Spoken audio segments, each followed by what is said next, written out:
Paddington Helps Out by Michael Bond. Chapter 1. A Picnic on the River. Paddington sat up in bed with a puzzled expression on his face. Happenings at number 32 Windsor Gardens, particularly breakfast, always followed a strict timetable, and it was most unusual for anything to waken him quite so early. He took a careful look around his room, but everything seemed to be in its place. The photograph of his Aunt Lucy, taken shortly before she entered the home for retired bears in Lima, was on the table beside the bed, along with his jar of special marmalade and several other items. His old hat and duffel coat were both hanging on the door-peg, and his Peruvian centerfoes were under the pillow. Most important of all, when he lifted the bedclothes and peered underneath, his small leather suitcase with its secret compartment containing his scrapbook and a number of important papers was still at the bottom of the bed. Paddington heaved a sigh of relief. Although he had lived with the Browns for over a year, he had never quite got used to having a room of his own, and he wasn't the sort of bear who believed in taking chances. It was at that point, just as he was absent-mindedly dipping his paw into the marmalade jar before going back to sleep, that Paddington pricked up his ears and listened. There were voices, quite a number of voices, coming from the garden.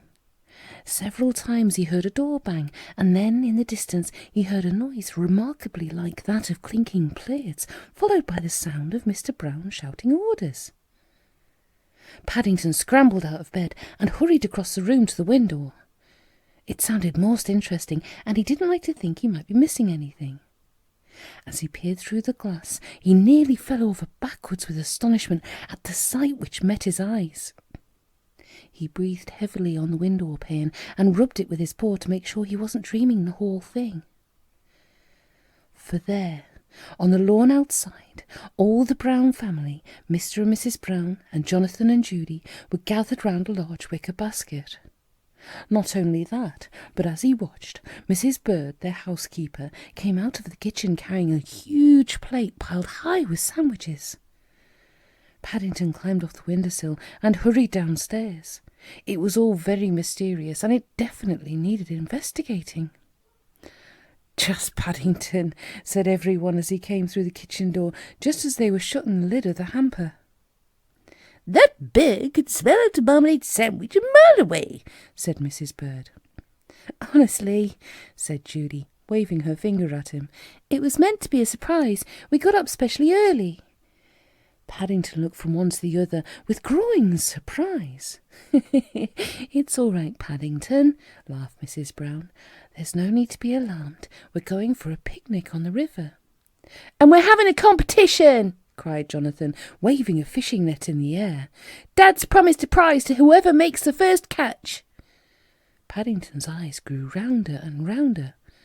"A picnic?" he exclaimed. "I don't think I've ever been for a picnic on the river before." "That's good," said Mr. Brown, twirling his moustache briskly, "because you're going on one now. So hurry up and eat your breakfast. It's a lovely day, and we may as well make the most of it." Paddington needed no second bidding, and while the Browns were busy packing the rest of the picnic gear into the car, he hurried back indoors where his breakfast was waiting. He liked doing new things, and he was looking forward to the day's outing. One of the nicest things about living with the Browns was the number of surprises he had. "I hope I've never ever done everything, Mrs. Bird," he said as she came into the dining room to see if he'd finished his toast and marmalade. I shouldn't have any surprises left then." Replied Mrs. Bird sternly, as she bundled him out of the room. "You'll be getting a surprise if you don't wash those bacon and egg stains off your whiskers before we go out. Never known such a bear for getting in such a mess." Paddington put on his injured expression as he disappeared into the hall. I was only trying to be quick, Mrs. Bird," he explained. Nevertheless, he hurried upstairs to the bathroom. There were several important things to be done before he went out for the day. First of all, there was his suitcase to be packed, and then he had to consult his atlas. Paddington was very keen on geography, and he was interested in the thought of having a picnic on the river. It sounded most unusual. "I don't know why it is," said Mrs. Bird, as she adjusted her hat for what seemed like the 40th time, "but whenever this family goes anywhere, it always takes enough to keep a regiment for a month." The Browns were packed into the car, jogging along the road towards the river. Besides the Browns, Mrs. Bird and Paddington, there was the hamper, a gramophone, a pile of records, a number of parcels, and some fishing nets, not to mention several sunshades, a tent, and a pile of cushions. Mrs. Brown shifted uncomfortably as she agreed with Mrs. Bird. Paddington's leather suitcase was sticking in her back, and his old hat, which he insisted on wearing in case of sunstroke, kept tickling the side of her face. "Is it much farther?" she asked. Paddington, who was sitting beside her on the front seat, consulted his map. "I think it's the next turning on the right," he announced, following the route with his paw. "I do hope so," said Mrs. Brown. They'd already taken one wrong turning that morning when Paddington had followed a piece of dried marmalade peel on his map by mistake. "Fancy turning right at a piece of dried marmalade peel," grumbled Mr. Brown. "That policeman didn't like it at all." Anxious to make amends, Paddington stuck his head out of the window and sniffed. I think we must be getting near, Mr. Brown," he called. I can smell something unusual." "That's the gasworks," said Mr. Brown, following the direction of Paddington's paw. "The river's on this side."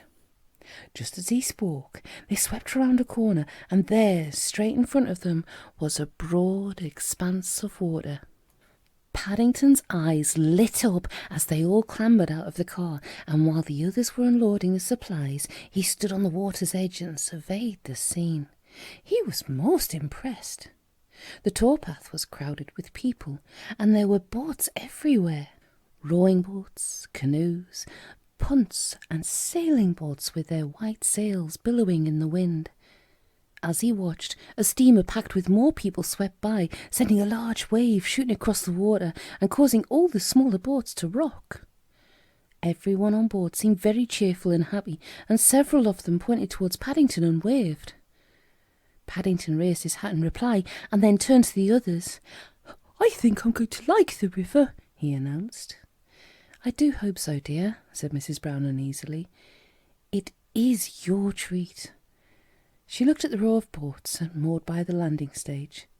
The day before, it seemed a very good idea of Mr. Brown's to have a picnic on the river, but now they were actually here, she had a nasty feeling in the back of her mind, and she knew Mrs. Bird was feeling the same way. Close to, the boats looked awfully small. "Are you sure they're safe, Henry?" she asked, looking at them nervously. "Safe?" echoed Mr. Brown, as he led the way onto the landing stage. "Of course they're safe, Mary. You just leave everything to me." "I'll put you in charge of all the ropes and things, Paddington," he called. "That means you can steer." "Oh, thank you very much, Mr. Brown," said Paddington, feeling most important. His eyes gleamed with excitement as he climbed into the boat and carefully examined everything with his paws. "The boatman's rather busy," said Mr. Brown, as he helped the others in. "So I said we would shove off by ourselves." "Paddington!" exclaimed Mrs. Brown, as she picked Mrs. Bird's best sun hat off the floor of the boat. "Do mind what you're doing with that fishing net. You'll have someone's head off." "Oh, I'm sorry, Mrs. Bird," said Paddington. "I was only testing it." "All right," said Mr. Brown, as he settled himself on his seat and took a firm grip on the oars. "Here we go. Stand by at the helm, Paddington." Do what, Mr. Brown?" cried Paddington. "Pull on the ropes," shouted Mr. Brown. "Come on, left paw down." "Oh dear," said Mrs. Bird nervously, as she clutched the side of the boat with one hand and gripped her sunshade with the other. Out of the corner of her eye, she could already see a number of people staring in their direction. In the back of the boat, Paddington pulled hard on the two ropes tied to the rudder. He wasn't quite sure whether Mr. Brown had meant his, Mr. Brown's left, or his own left, so he pulled both just to make certain. Everyone waited expectantly while Mr. Brown strained on the oars. "I should have thought, Henry," said Mrs. Brown, after a few moments had gone by, "it would have been much easier if you'd untied the boat from the landing stage first." "What?" exclaimed Mr. Brown. He mopped his brow and looked crossly over his shoulder. Hasn't anyone done that yet?" "I'll do it, Mr. Brown," called Paddington importantly, as he clambered along the side of the board. "I'm in charge of ropes." The Browns waited patiently while Paddington examined the rope. He wasn't very good at knots because they were rather difficult with paws, but eventually he announced that all was ready. "Right," shouted Mr. Brown, as he braced himself once more. "Here we go. Cast off, Paddington. Hold on, everyone." Do what, Mr. Brown?" cried Paddington above the splashing of the water. Having a picnic on the river was much more complicated than he had expected. There were so many ropes to pull, he was getting a bit confused. First of all, Mr. Brown told him to untie the rope. Now he had shouted to everyone to hold on. Paddington closed his eyes and held onto the rope with both paws as tightly as he could. He wasn't quite sure what happened next. One moment he was standing on the boat, the next moment it wasn't there anymore. "Henry!" shouted Mrs. Brown, as there was a loud splash. "For goodness sake, Paddington's fallen in the water!" "Bear overboard!" cried Jonathan, as the boat shot away from the bank. "Hold on, Paddington!" called Judy. "We're coming!" "But I did hold on!" cried Paddington, as he came up spluttering for air. "That's how I fell in." Mrs. Brown lunged into the water with her sunshade. "Do hurry, Henry!" she cried. "I'm sure Paddington can't swim," said Judy. "What did you say?" called Paddington. "She said you can't swim," yelled Mr. Brown. When he heard what Mr. Brown said, Paddington began waving his paws wildly in the air, and there was a gurgle as he promptly sank. "There now, Henry!" exclaimed Mrs. Brown. "Now look what you've done. He was all right until you spoke." "I like that," said Mr. Brown, giving his wife an expressive look. "It's all right," shouted Jonathan. "Someone's thrown him a lifebelt." By the time the Browns reached the landing stage, Paddington had already been rescued, and he was lying on his back surrounded by a large crowd. Everyone was staring down at him, making suggestions, while the man in charge of the boards pulled his paws back and forth, giving him artificial respiration. "Thank goodness he's safe!" exclaimed Mrs. Brown thankfully. "I don't see why he shouldn't be," said the man. "If he'd laid himself down, he'd only come up to his whiskers.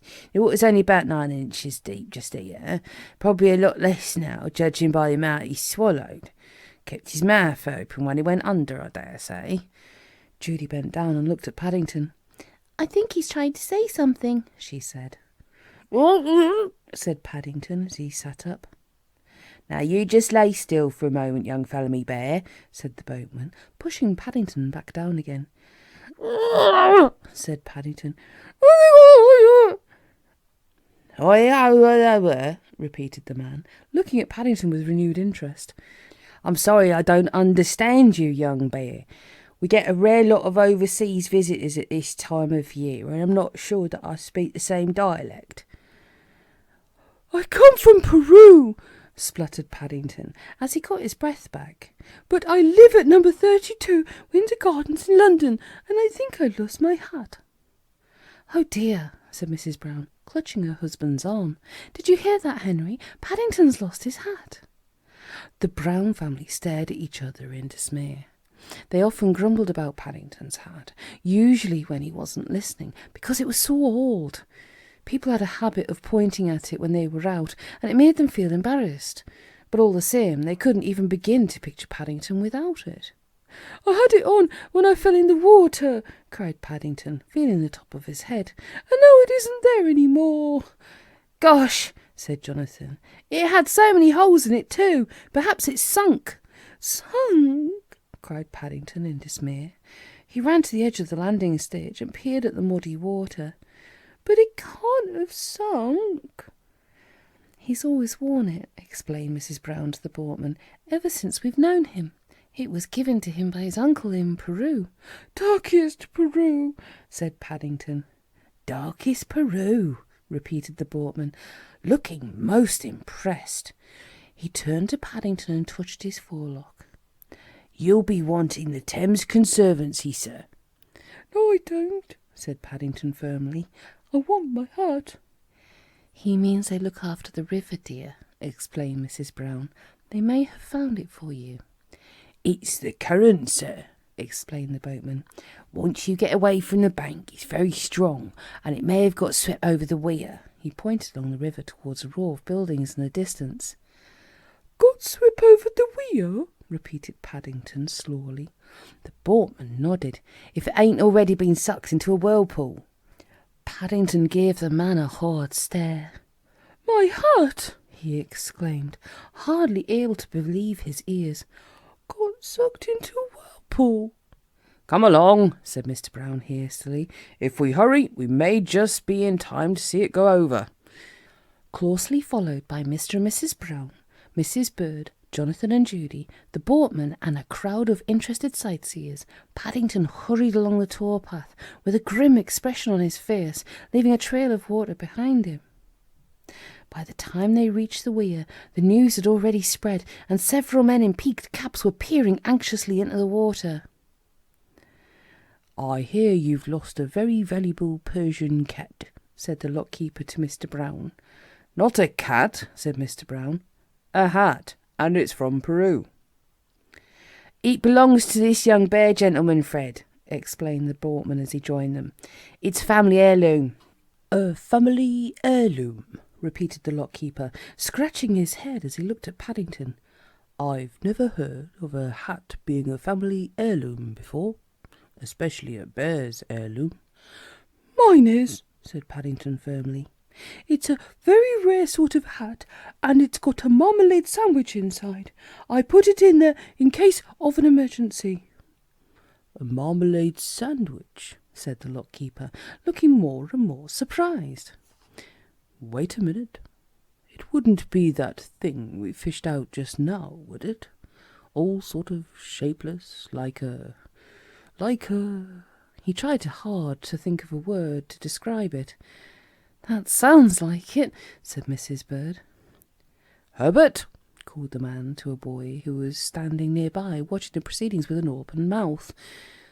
"see if we've still got that what's-name in the shed. It might well be an heirloom," he continued, turning to the Browns. "It looks as if it's been handed down a lot." Everyone waited anxiously while Herbert disappeared into a small hut by the side of the lock. He returned after a few moments, carrying a bucket. "We put it in here," said the lockkeeper apologetically, "because we'd never seen anything like it before. We were going to send it to the museum." Paddington peered into the bucket. "That's not what's the name," he exclaimed thankfully. "That's my hat." Everyone breathed a sigh of relief. "Thank goodness," said Mrs. Bird, echoing all of their thoughts. "There's a fish inside it, as well," said the lockkeeper. "What?" exclaimed Paddington. "A fish inside my hat?" "That's right," said the man. "It must have been after your marmalade sandwich. Probably got in through one of the holes."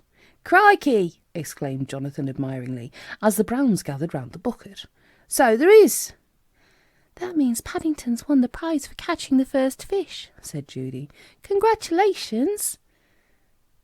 "Well, if it's some kind of competition," said the lockkeeper, "I'd better get you a jam jar to put it in, sir.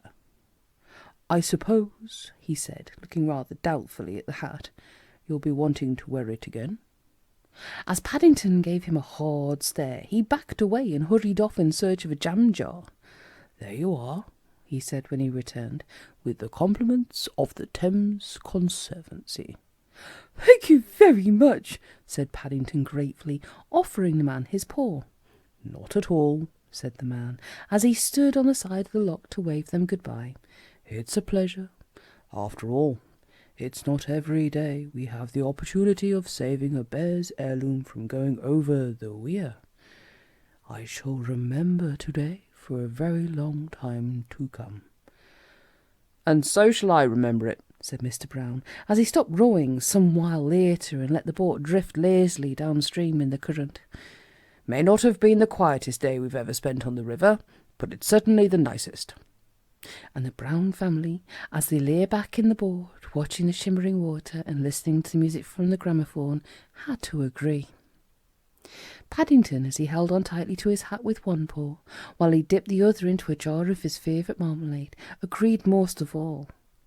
Now that he'd got his hat back and everything had been restored to normal, he felt it was quite the nicest day he'd had in a long time.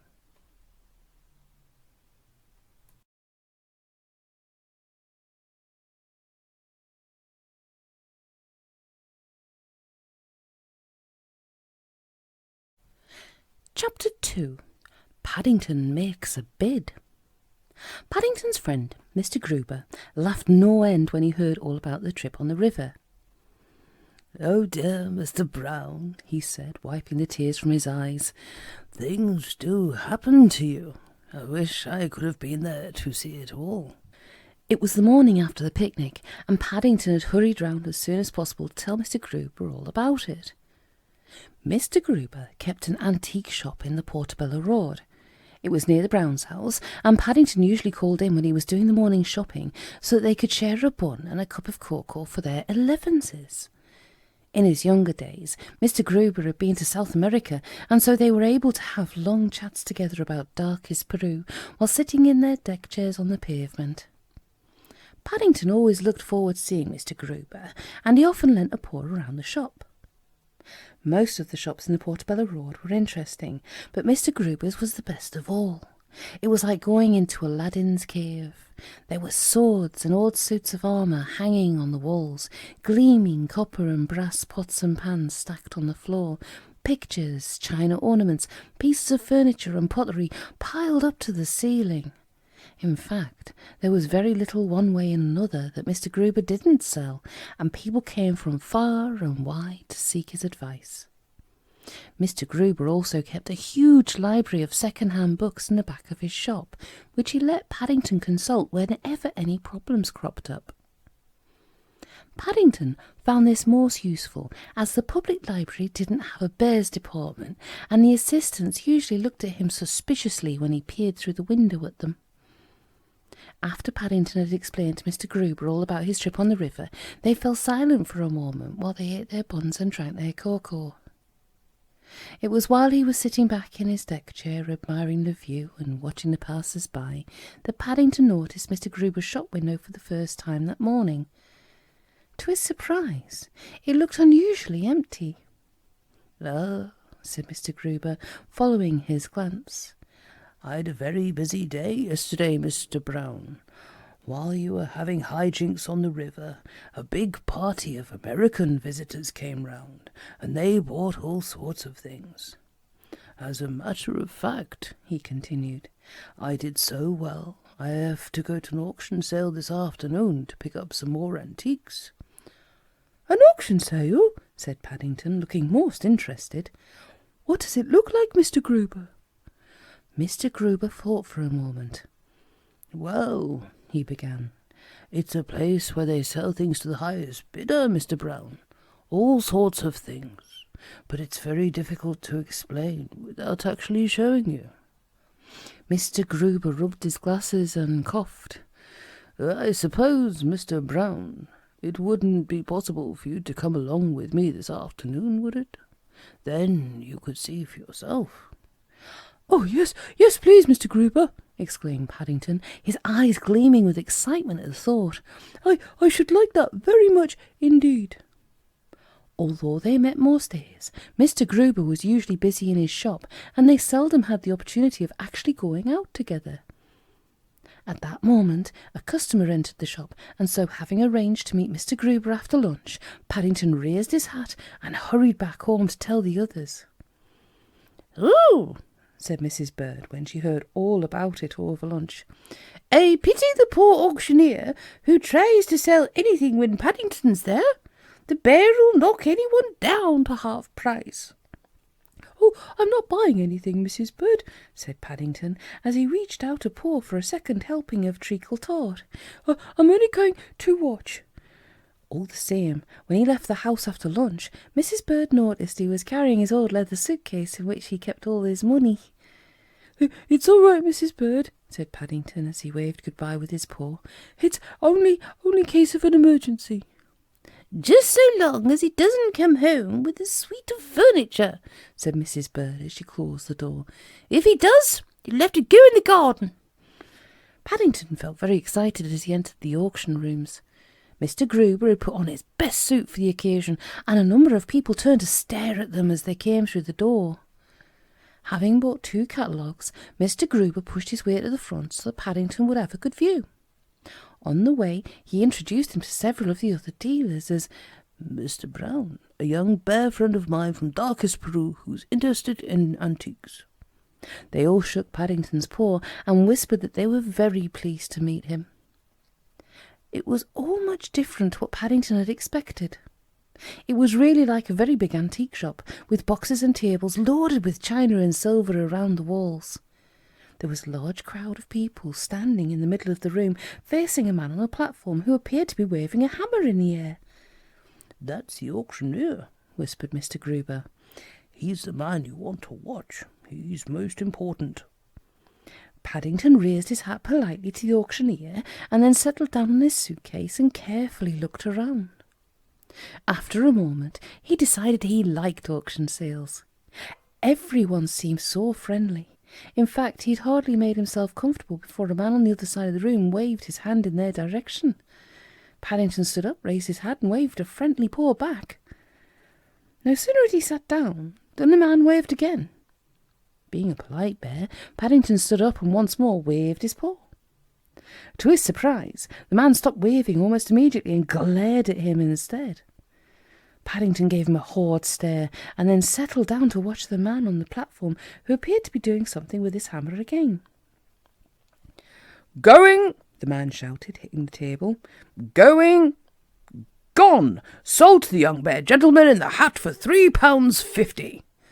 "Oh dear," said Mr. Gruber, looking most upset. "I'm afraid you've just bought a set of carpentry tools, Mr. Brown." "What?" repeated Paddington, nearly falling off his suitcase with surprise. "I've bought a set of carpentry tools." "Come along," said the auctioneer sternly. "You're holding up the proceedings. Pay the desk, please." A set of carpentry tools?" exclaimed Paddington, jumping up and waving his paws in the air. But I didn't even say anything." Mr. Gruber looked most embarrassed.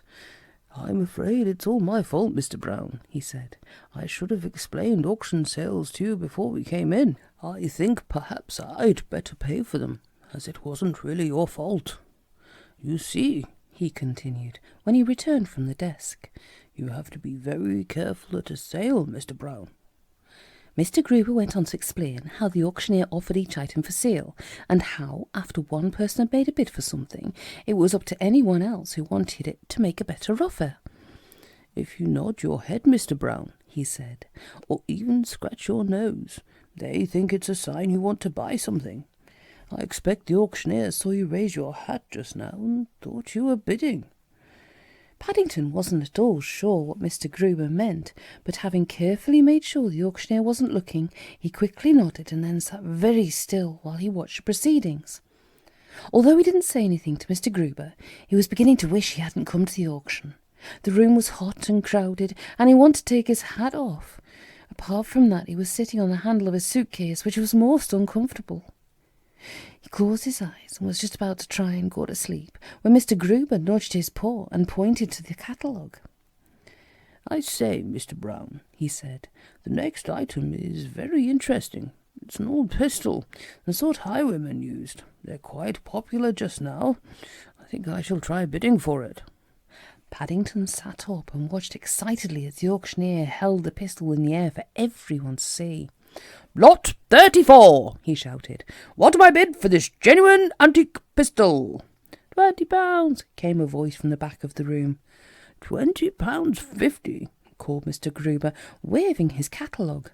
£22, came another voice. Oh dear, said Mr. Gruber, making some calculations on the side of his catalogue.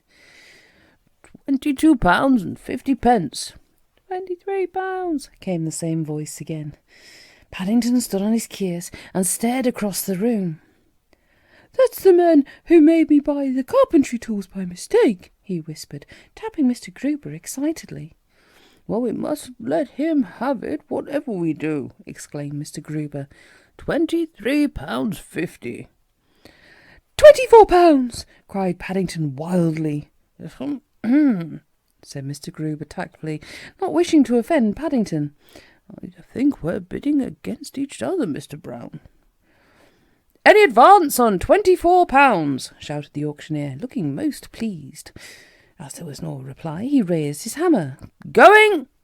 Going! He called. Gone! He brought the hammer down with a loud crash. Sold to the young bear gentleman in the front row for £24. Mr. Gruber felt in his wallet for the money. Taking Paddington to an auction sale was becoming rather expensive. I'm sorry about that, Mr. Gruber, said Paddington guiltily. I'm afraid I got rather excited. That's all right, said Mr. Gruber. It was still a very good bargain, Mr. Brown, and I did want it. I shall put it in my window tomorrow. I think perhaps I'd better not do any more bidding, said Paddington, looking very crestfallen. I don't think bears are very good at it. Nonsense, said Mr. Gruber. You've been doing very well for a first time. All the same, Paddington decided to keep quiet for a while and watch Mr. Gruber. It was all very complicated, and not a bit like shopping in the market, where he was allowed to test everything with his paws first before arguing over the price. Mr. Gruber pointed out several items in the catalogue to Paddington and gave him a pencil so that he could mark off the ones he had bought and how much had been paid for them. The list of items Mr. Gruber bought grew and grew until Paddington felt quite dizzy with writing down all the figures, and he was pleased when at last he announced that he had finished buying for the day. A very good day's work indeed, Mr. Brown, he said, as he checked Paddington's figures. And thank you very much for your help. I don't know what I would have done without you. Paddington looked up from his own catalogue, which he had been studying earnestly. That's all right, Mr. Gruber, he said vaguely. Excuse me, but what is a preserve stand? A preserve stand, said Mr. Gruber. Well, it's a thing for holding jam or marmalade. Paddington's eyes gleamed as he started to unlock his suitcase. I think I shall bid for that, Mr. Gruber, he said excitedly, as he peered inside the secret compartment to see how much money he had. It's the next item in the catalogue. I think I should like a preserve stand for my marmalade. Mr. Gruber looked at him rather nervously. I should be careful if I were you, Mr. Brown, he said. It may be an antique one. If it is, it's probably worth a lot of money. But before he had time to explain to Paddington just how much it might cost him, the auctioneer rapped on his table for silence. Lot 99, he shouted, as he held up a piece of shining silver to the light. A very unusual kind of preserve stand. What am I bid for this valuable piece of antique silver? 10 pence, cried Paddington. A hush fell over the room. 10 pence, echoed the auctioneer, hardly able to believe his ears. Did I hear someone say 10 pence? I did, called Paddington, waving his catalogue in the air. I wanted to keep my marmalade in. Mrs. Bird's always grumbling because my jars get sticky. Your jars get sticky? Repeated the auctioneer, passing a hand over his forehead. It really was a most unusual day. Things hadn't gone at all according to plan. Some items had been sold for far more than he ever expected. Others, like the preserve stand, were fetching nothing at all.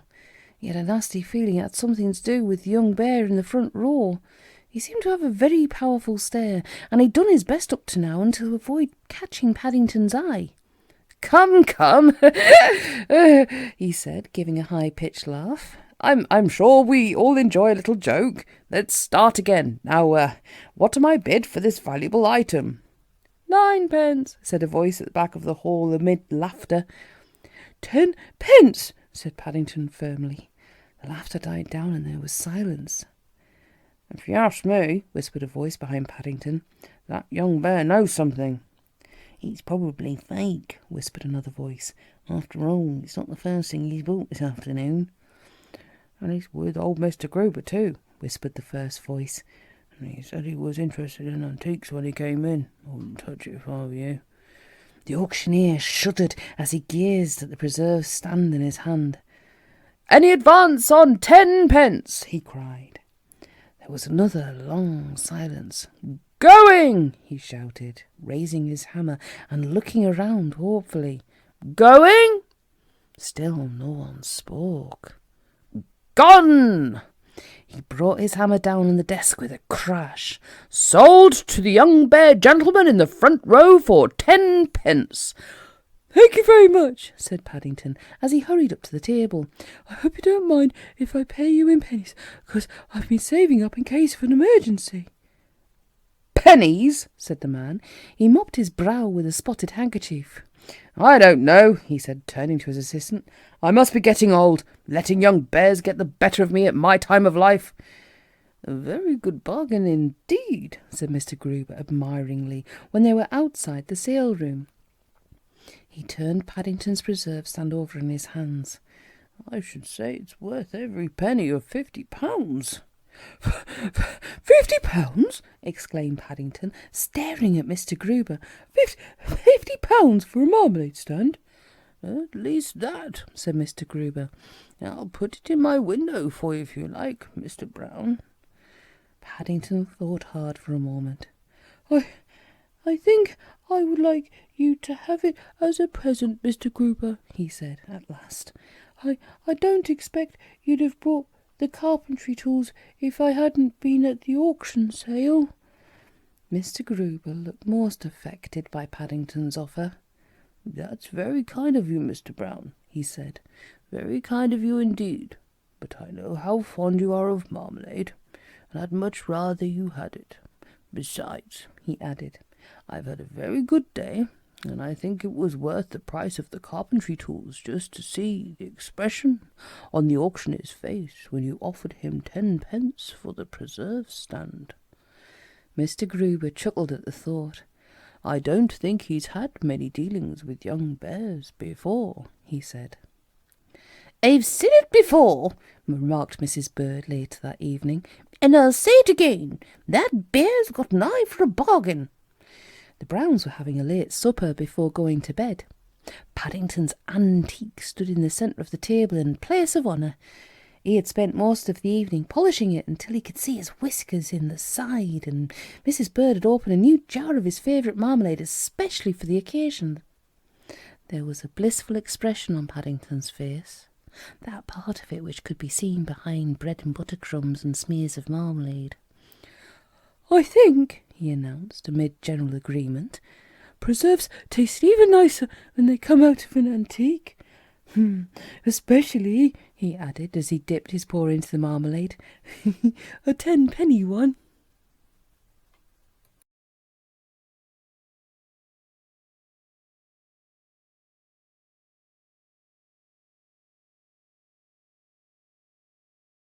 Chapter 3. Paddington and Do-It-Yourself. Paddington sat up in bed late that night, writing his memories. He had a large leather-bound scrapbook given to him by Mr. Gruber, in which he kept a record of all of his adventures, together with any interesting pictures, and he carefully pasted in the receipt for his 10 pence which the auctioneer had given him. When he did eventually fall asleep, it was only to dream he was at the auction sale again. He was standing in the middle of the auction rooms, waving his paws and bidding for everything that was offered for sale. The pile of things he'd bought got bigger and bigger as they were placed around him until he could hardly see out. Several of the larger items were sticking in his side.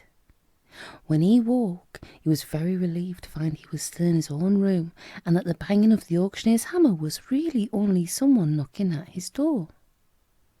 As he sat up in bed, rubbing his eyes, Paddington also found to his surprise that the marmalade dish was in bed with him, and he had in fact been lying on it. "Paddington!" exclaimed Mrs. Brown, as she entered carrying the breakfast things. "What on earth's the matter? I kept hearing a lot of banging and shouting coming from your room in the night." I expect it was the noise of the furniture, Mrs. Brown," explained Paddington, hastily drawing the sheets up around his ears so that she wouldn't see the marmalade stains. "The furniture?" exclaimed Mrs. Brown, as she put the tray down on the bed. "What furniture?" "The furniture I bought in my dream," said Paddington patiently. Mrs. Brown sighed. Sometimes she couldn't make head or tail of what Paddington was talking about. "I've brought you your breakfast in bed," she said, "because Mrs. Bird and I have to go out this morning. We're taking Jonathan and Judy to the dentist, and we thought perhaps you wouldn't mind being left on your own. Unless," she added, "you'd like to come too." Oh, no, said Paddington hastily. I don't think I should like to go to the dentist, thank you very much. I'd much rather stay at home. There's a big box arrived for you from Mr. Gruber, continued Mrs. Brown. I think it's the carpentry tools you bought in the sale yesterday. I've had them put in the shed. Thank you, Mrs. Brown, said Paddington, hoping she would soon go, as it was getting very hot under the blankets and the marmalade dish was sticking in his side again. Mrs. Brown paused in the doorway. We shan't be any longer than we can help. You're sure you'll be all right? I expect I'll find something to do, said Paddington vaguely. Mrs. Brown hesitated before shutting the door. She would have liked to ask Paddington a few more questions. He had a faraway look in his eyes which she didn't like the look of at all.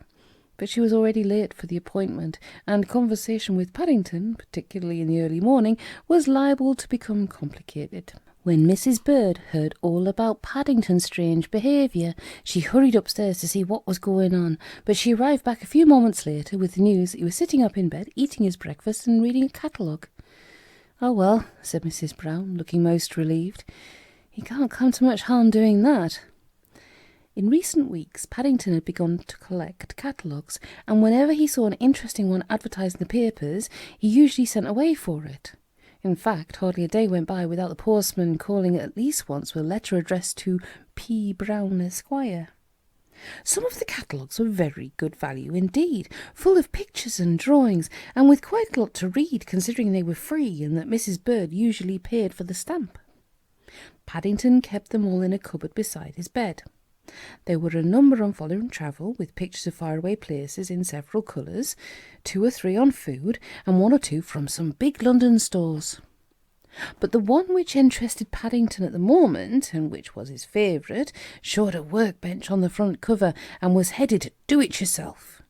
He became so absorbed in the booklet, which was a thick one full of diagrams, that he suddenly found to his surprise that he had put the pepper and salt into his cup of tea and the sugar into his boiled egg. But it made quite an interesting taste, so he didn't really mind, and he concentrated on reading the catalogue over his toast and marmalade. There was a particularly interesting section which caught his eye. It was headed "Delight your family and surprise your friends," and it was all about making a newspaper and magazine rack. "All you need," it said, "is a sheet of plywood, some nails, and a kitchen table." Paddington wasn't at all sure about using Mrs. Bird's kitchen table, but the night before Mr. Brown had rashly promised him a sheet of plywood that was standing in the shed, as well as some old nails and a jam jar, and Mr. Brown was always grumbling about not being able to find his newspapers.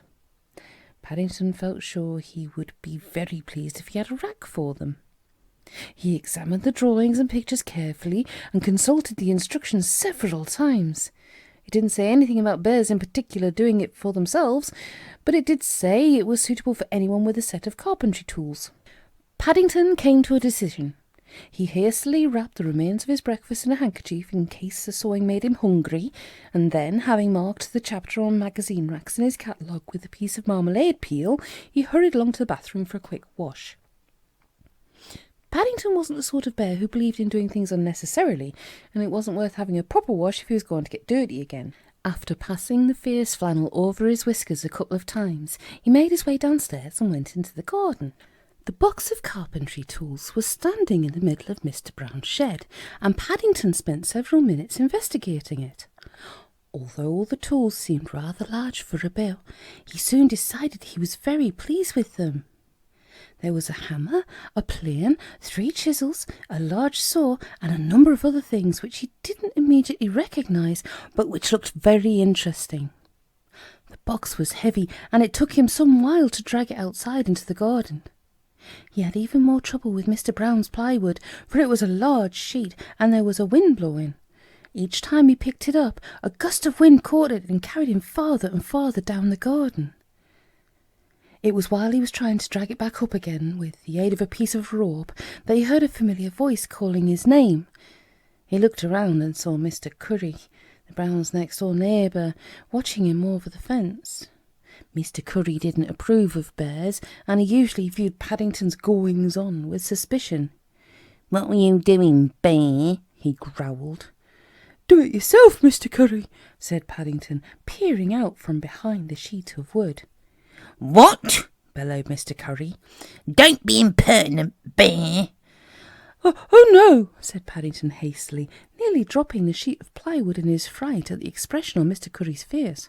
I didn't mean you were to do it yourself, Mr. Curry. I meant I'm going to do it myself. I'm making a magazine rack for Mr. Brown. A magazine rack? Repeated Mr. Curry. Yes, said Paddington importantly, and he began explaining to Mr. Curry all about his new carpentry set. As he listened to Paddington, the expression on Mr. Curry's face gradually changed. Mr. Curry had a reputation in the neighbourhood for meanness, and he was always on the lookout in the hope of getting something for nothing. He was very keen on doing things himself too, in order to save money, and he cast several envious glances at Paddington's tool set. He said, when Paddington had finished. Where are you going to make this magazine rack, Bear? On the lawn? Well, said Paddington doubtfully, it's a bit difficult. It says in the instructions I'm supposed to have a kitchen table, and Mrs. Bird's is full up. Said Mr. Curry once again.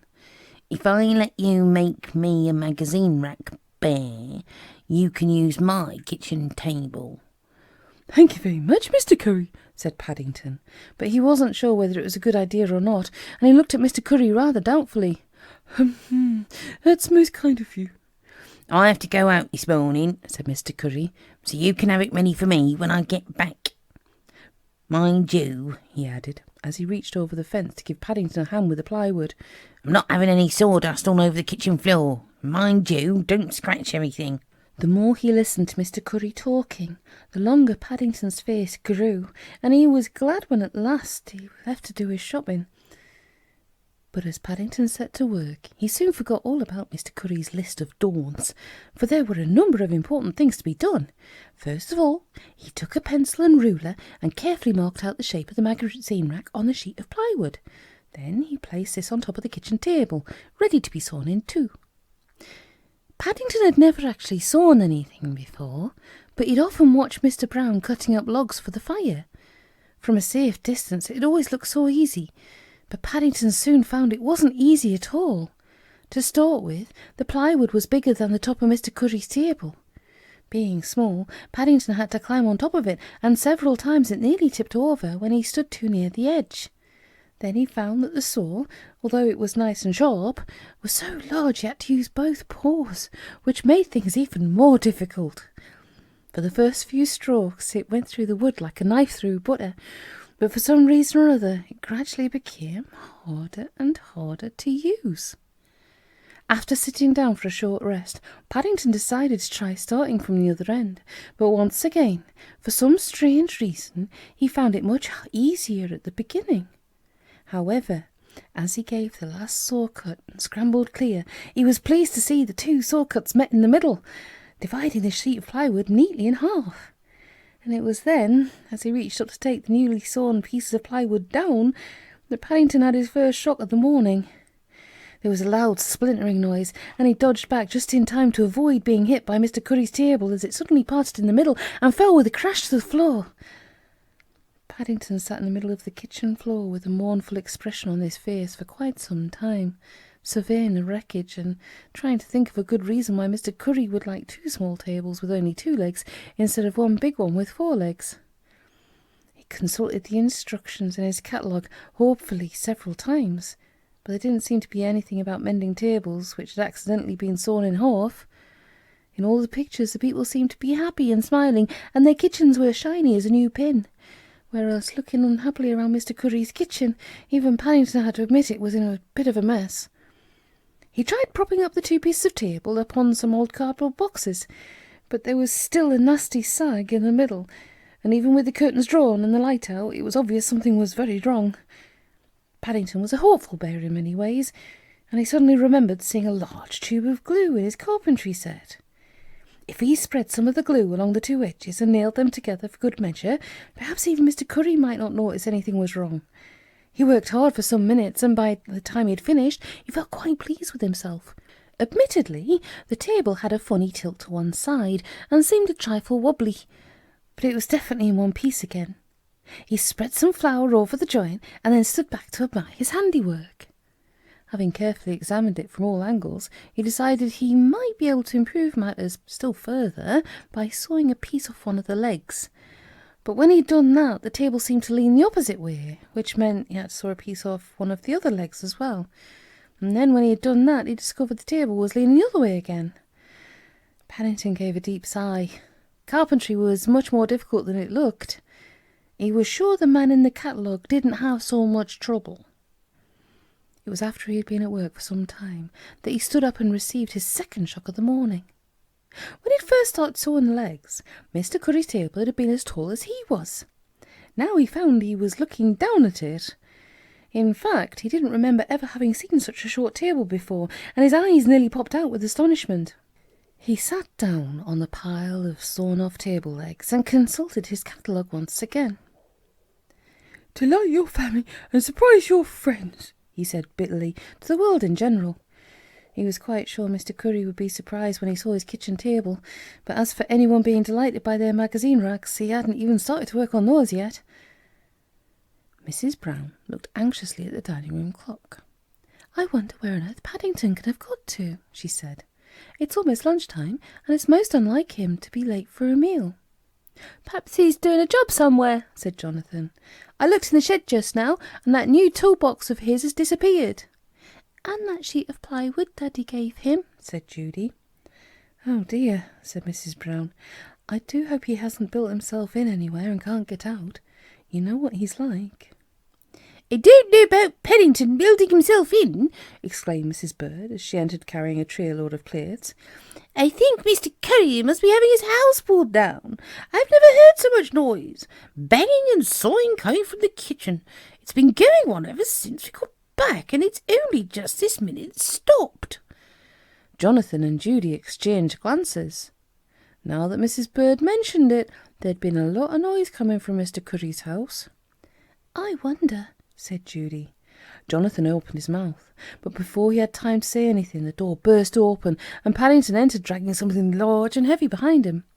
"Well," said Mrs. Bird, voicing all their thoughts, "and what have you been up to?" "Huh? What have I been up to, Mrs. Bird?" exclaimed Paddington, looking most offended. "I've been making Mr. Brown a magazine rack." "A magazine rack?" said Mrs. Brown, as Paddington stepped to one side. "What a lovely idea." "It was meant to be a surprise," said Paddington modestly. "I made it with my own paws." "Gosh, it's super!" said Jonathan, as the Browns all crowded round to admire Paddington's handiwork. "Fancy you doing it all by yourself!" "I should be careful," warned Paddington. "I've only just varnished it, and it's still a bit sticky. I think some of it has come off on my paws already." "Most sensible," said Mrs. Bird approvingly. "Mentioning no names, it's about time some people in this house had a place for their newspapers. Now perhaps they won't keep losing them." "But you've made two," said Judy. "Whose is the other one?" A guilty expression came over Paddington's face. "It's really for Mr. Curry," he said. "But I thought perhaps I'd better leave it on his doorstep after dark, just in case." Mrs. Bird looked at Paddington suspiciously. Her ears had caught the sound of violent banging coming from the house next door, and she had a nasty feeling in the back of her mind that it had something to do with Paddington. "Just in case," she repeated. "What do you mean?" But before Paddington had time to explain exactly what he did mean, Mrs. Brown pointed to the window in astonishment. "Good gracious!" she cried. "There's Mr. Curry! Whatever's the matter with him? He's running around the garden, waving a kitchen table in the air." She peered through the glass. "And it doesn't seem to have any legs either. How very odd." "Gosh!" cried Jonathan excitedly. "Now it's broken in two." The Browns stared through the window at the strange sight of Mr. Curry dancing round his pond, waving the two halves of a table. "Bear!" he shouted. "Where are you, Bear?" "Oh dear," said Paddington, as everyone turned away from the window and looked at him accusingly. I'm in trouble again." "Well, if you ask me," said Mrs. Bird, after he had explained everything to them, The best thing you can do is offer Mr. Curry your carpentry set as a present. Then perhaps he'll forget all about his kitchen table. And if he doesn't, then just you tell him to come and see me." Mrs. Bird held very strong views about people who tried to take advantage of others, and she usually took Paddington's side in anything to do with Mr. Curry. "Anyway," she concluded in a voice which left no room for argument, "I'm certainly not having the lunch spoiled by Mr. Curry or anyone else, so just you all sit down while I fetch it."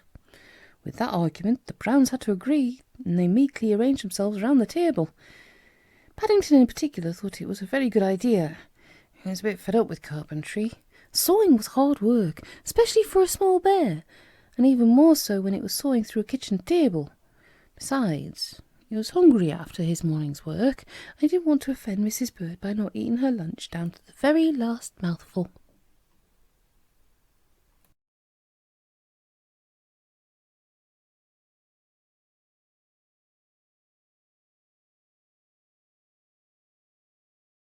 Chapter 4.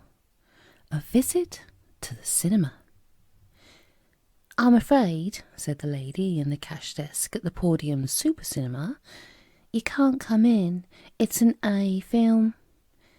I beg your pardon?" said Paddington, looking puzzled. "A," said the lady. "A?" repeated Paddington, looking even more puzzled. But that's what I said." "Not A," said the lady impatiently. "A. That means bears under 16 aren't allowed in unaccompanied." 16? exclaimed Paddington, hardly able to believe his ears. 16? But I'm only 2. That's another 14 years. I might not even want to come back then." "Well, that's the law," said the lady sternly.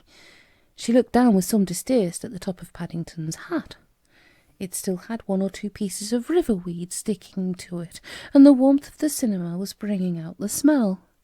"Now come along, please," she said hastily. "You're holding up the queue. And no coming back later on wearing long trousers," she called as Paddington turned to go. "I know all the tricks." Paddington felt most disappointed as he made his way slowly across the foyer.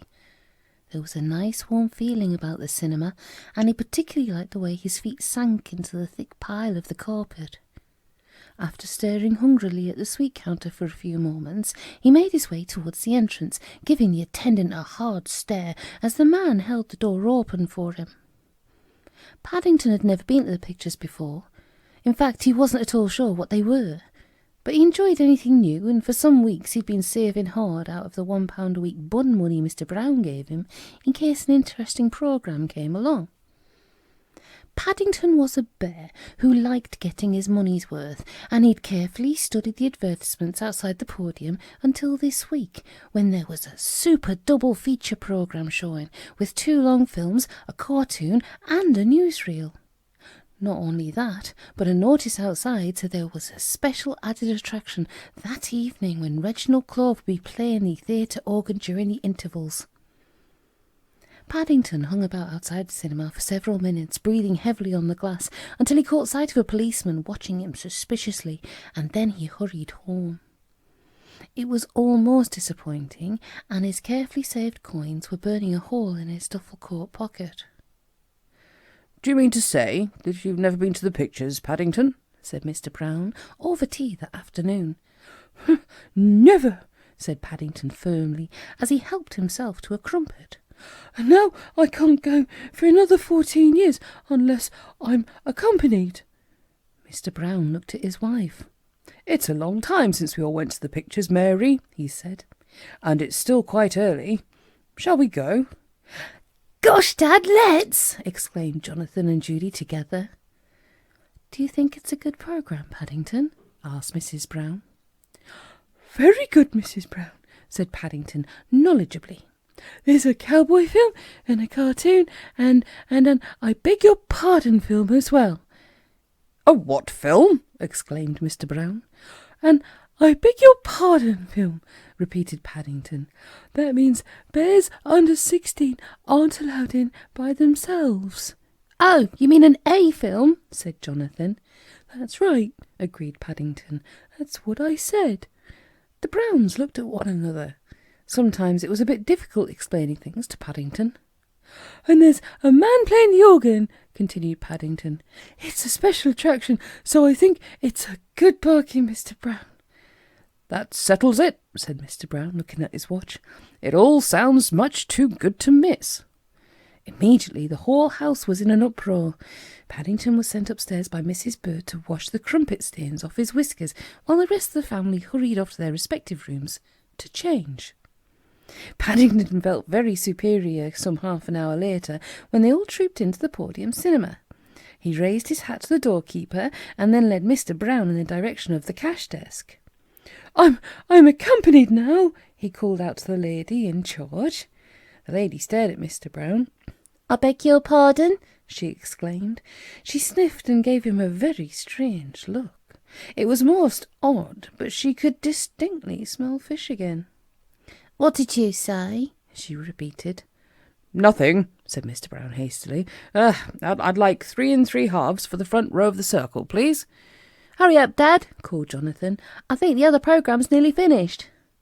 Leaving the lady in the cash desk looking most upset, Mr. Brown gathered up a long string of tickets and joined the rest of the family as they hurried up the stairs leading to the circle.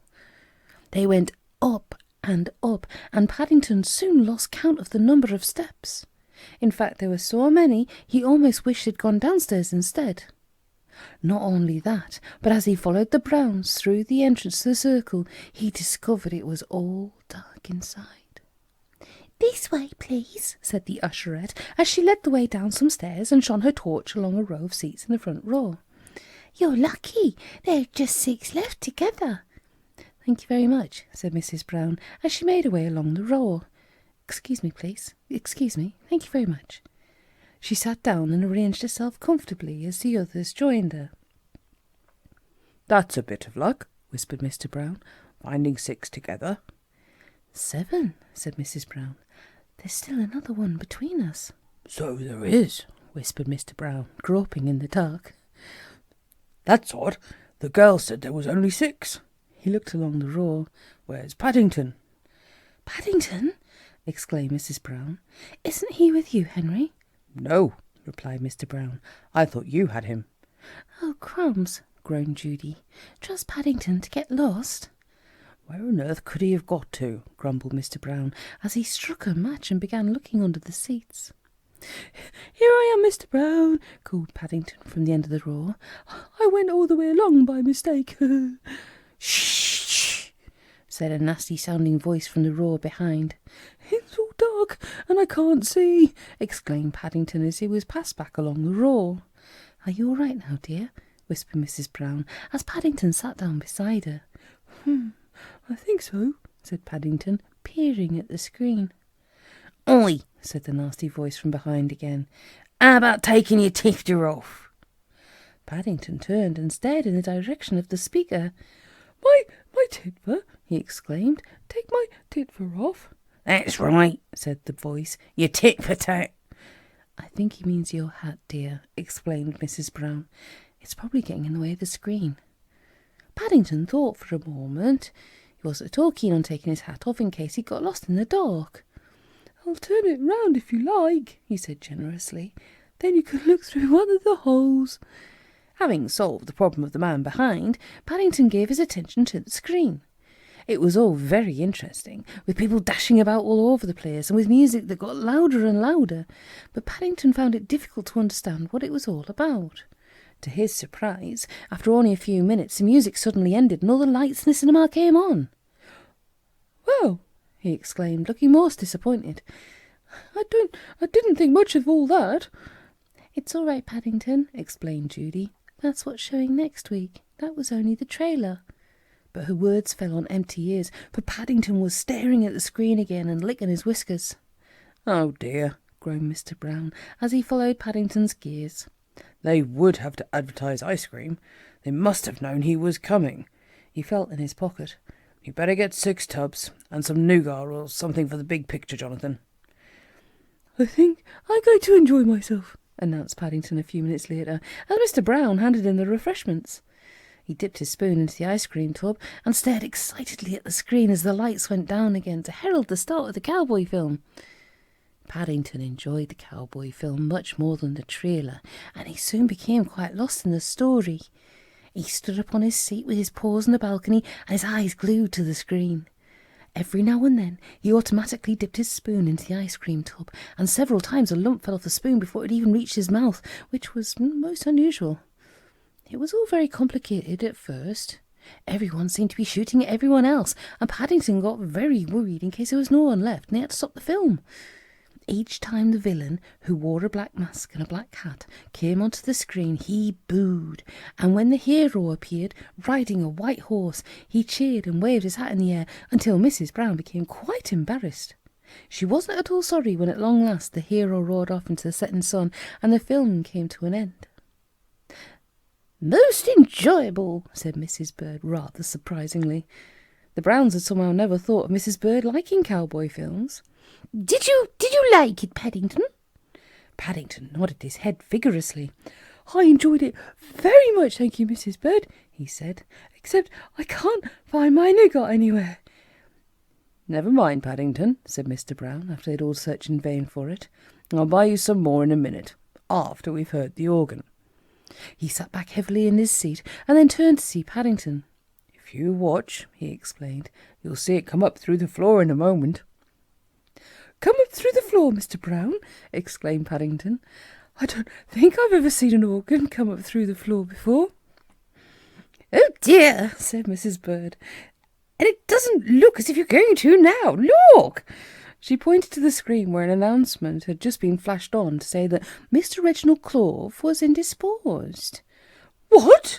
cried Paddington hotly as the words sank in. "Reginald Clove indisposed?" "That means he's ill, dear," explained Mrs. Brown, "so he won't be playing after all." "How very disappointing," said Mr. Brown. "It's a long time since I heard an organ. I was really looking forward to it." While the rest of the Browns watched the advertisements on the screen, Paddington sat back into his seat and listened to Mr. Brown explaining what the organ would have looked like had it come up through the floor. Mr. Brown liked organs and went on for a long time about it. "Henry," said Mrs. Brown when he'd finished, "where's Paddington?" "Paddington?" exclaimed Mr. Brown.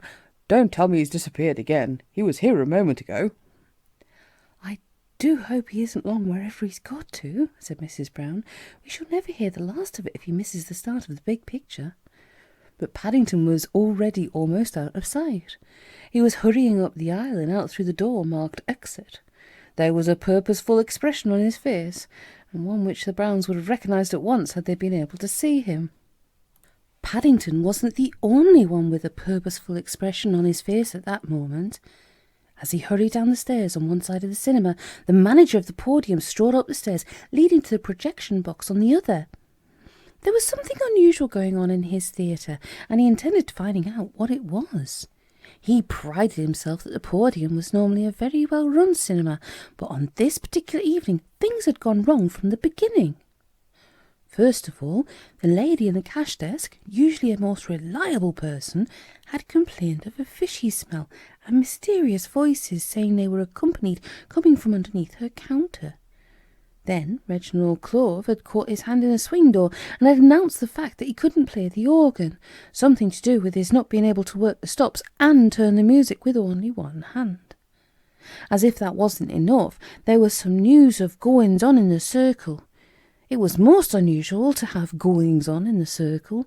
Occasionally had a spot of bother in the cheaper seats downstairs, but never in the circle. There had been complaints of bears' boos coming from the front row during the cowboy film, and as it passed through the stalls, it also noticed several people immediately underneath the balcony with ice cream stains on their hats. It was all very disturbing, and he wasn't in the best of moods as he burst into the projection room waving a piece of paper. "I want this notice flashed on the screen," he said. "At once!" "Good heavens!" exclaimed Mrs. Brown a few moments later. "What on earth can that mean?" Mr. Brown adjusted his glasses and stared at the screen. "Will the owner of the young bear in the circle kindly report to the manager's office immediately," he read. "I don't know, Mary," he said, as he made to get to his feet, "but I'm certainly going to find out." "Owner indeed," snorted Mrs. Bird. "As if anyone owned Paddington." "The boot's on the other paw, if you ask me," began Mr. Brown. "Paddington owns us." As he was speaking, a strange expression came over his face. "Well, Henry," said Mrs. Brown, staring at her husband, "aren't you going to do something about it?" "I can't get up," exclaimed Mr. Brown, feeling his seat. "I seem to be stuck to something." "Nougat!" he said bitterly. "Paddington's nougat! No wonder the manager wants to see me in his office." Unaware of all the excitement that was going on, Paddington pushed open a door and made his way down the aisle of stalls until he came across a girl selling ice cream. "Excuse me," he said, climbing up onto a seat and tapping her on the shoulder. "Can you tell me where the indisposed man is?" "The indisposed man?" repeated the girl. "That's right," said Paddington patiently. "The one who's supposed to come up through the floor." "Oh, you mean the organist," said the girl. "Mr. Reginald Clove. He's through that little door there, the one under the stage." Before she could explain that no one was allowed through it without permission, Paddington had disappeared again. Mr. Reginald Clove looked quite startled when Paddington came through the door. He'd been expecting someone to come, but he certainly hadn't expected it to be a bear. "Are you from the first aid?" he asked, looking at Paddington rather doubtfully. "Oh, no," said Paddington, politely raising his hat. "I'm from number 32, Windsor Gardens, and I've come about the organ." Mr. Clove stepped back a pace. "You've come about the organ?" he repeated, trying to humour Paddington. "Yes," said Paddington. "I wanted to see it come up through the floor." "Oh." Mr. Clove's face cleared. "Is that all?" "All?" exclaimed Paddington hotly. "It's very important. Mr. Brown was looking forward to it." "Oh dear," said Mr. Clove, idly sorting through a pile of music with his good hand. "I'm so sorry. I wish I could oblige, but I've hurt my hand, you see, and I've no one to turn the music for me, and—" He looked thoughtfully at Paddington. "Do you like music, Bear?" he asked suddenly. "Oh, yes," replied Paddington, "but I don't really play anything except the comb and paper, but I'm not very good at it because I get my whiskers caught in the comb." "Do you think you could turn the music for me?" asked Mr. Clove. "Well," said Paddington doubtfully, "it's a bit difficult for bears because of their paws, but if you could tell me when to do it, I could try." Mr. Clove came to a decision. "You'll do," he said briskly. "Come with me." "Goings on!" exclaimed Mrs. Bird, waving her hand back at the manager. "They weren't goings on. He was only enjoying himself." "Bears booze," said the manager sternly, "in the podium circle, and nougat on one of my best seats." "Then you shouldn't sell it," replied Mrs. Bird. "It's asking for trouble." "Well, where is he now?" demanded the manager. "Tell me that. I want to start the big picture. We're 5 minutes late already." The Browns exchanged anxious glances. Knowing Paddington, he might be anywhere, but before they had time to reply, they were all startled into silence by a loud rumbling from the front of the cinema, which grew and grew in volume until the whole place began to shake. "Good heavens!" exclaimed the manager, as a burst of applause swept through the audience. "It's Reginald Clove playing Rule Britannia, and with one hand, too." They all stared over the balcony as the lights dimmed and the organ rose into view, bathed in a pink spotlight. "Mercy me!" cried Mrs. Bird, clutching her seat. "And there's that bear! What on earth is he doing now?" Paddington felt most important as he roared up on the organ, and he wished he could turn and wave to the Browns to let them know where he was, but he was much too busy carrying out Mr. Clove's instructions. Even so, there was one nasty moment when, in his excitement, he turned over 2 pages of music at once by mistake. Mr. Clove looked more surprised when he suddenly found himself playing a selection from The Gondoliers instead of Rule Britannia, but he quickly recovered, and in the general excitement, no one seemed to notice. The audience applauded all the items, and Paddington felt quite sorry when Mr. Claw at last pressed a button by his side and the organ began to sink back through the floor. But as it finally disappeared from view and the last notes of the music died away, a loud cheer went up from the audience and several voices were heard shouting for more. Afterwards, everyone agreed that, good though the big picture was, the organ had been the high spot of the evening. Even the manager of the podium seemed very pleased, and he took the Browns on a tour behind the scenes before they left. "I don't suppose," said Paddington thoughtfully as they made their way home, "there are many bears who've been for a ride on an organ, especially one that comes up through the floor." "And I don't suppose," said Mr. Brown as he turned and looked hard at Paddington, "that there are many people who've been stuck to their seat by a piece of bear's nougat." But Paddington had his eyes closed. He wasn't exactly asleep, but he had a lot of things to write in his scrapbook that night when he went to bed. He enjoyed his visit to the pictures, and it needed a lot of careful thought to put it all into words.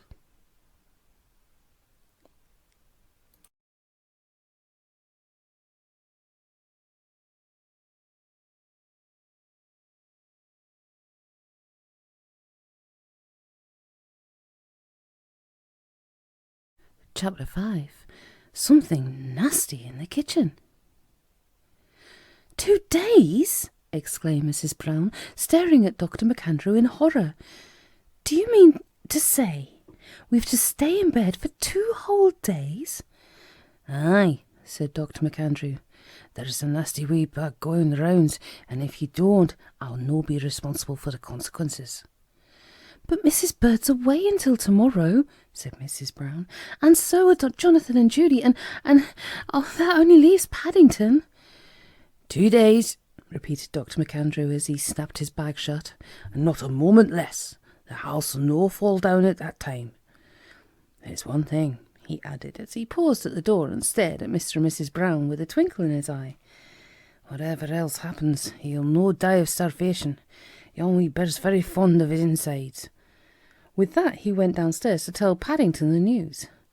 Oh, dear, groaned Mr. Brown, as the door closed behind the doctor. I think I feel worse already. Paddington felt most important as he listened to what Dr. McAndrew had to say, and he carefully wrote down all the instructions. After he'd shown him to the door and waved goodbye, he hurried back into the kitchen to collect his shopping basket on wheels.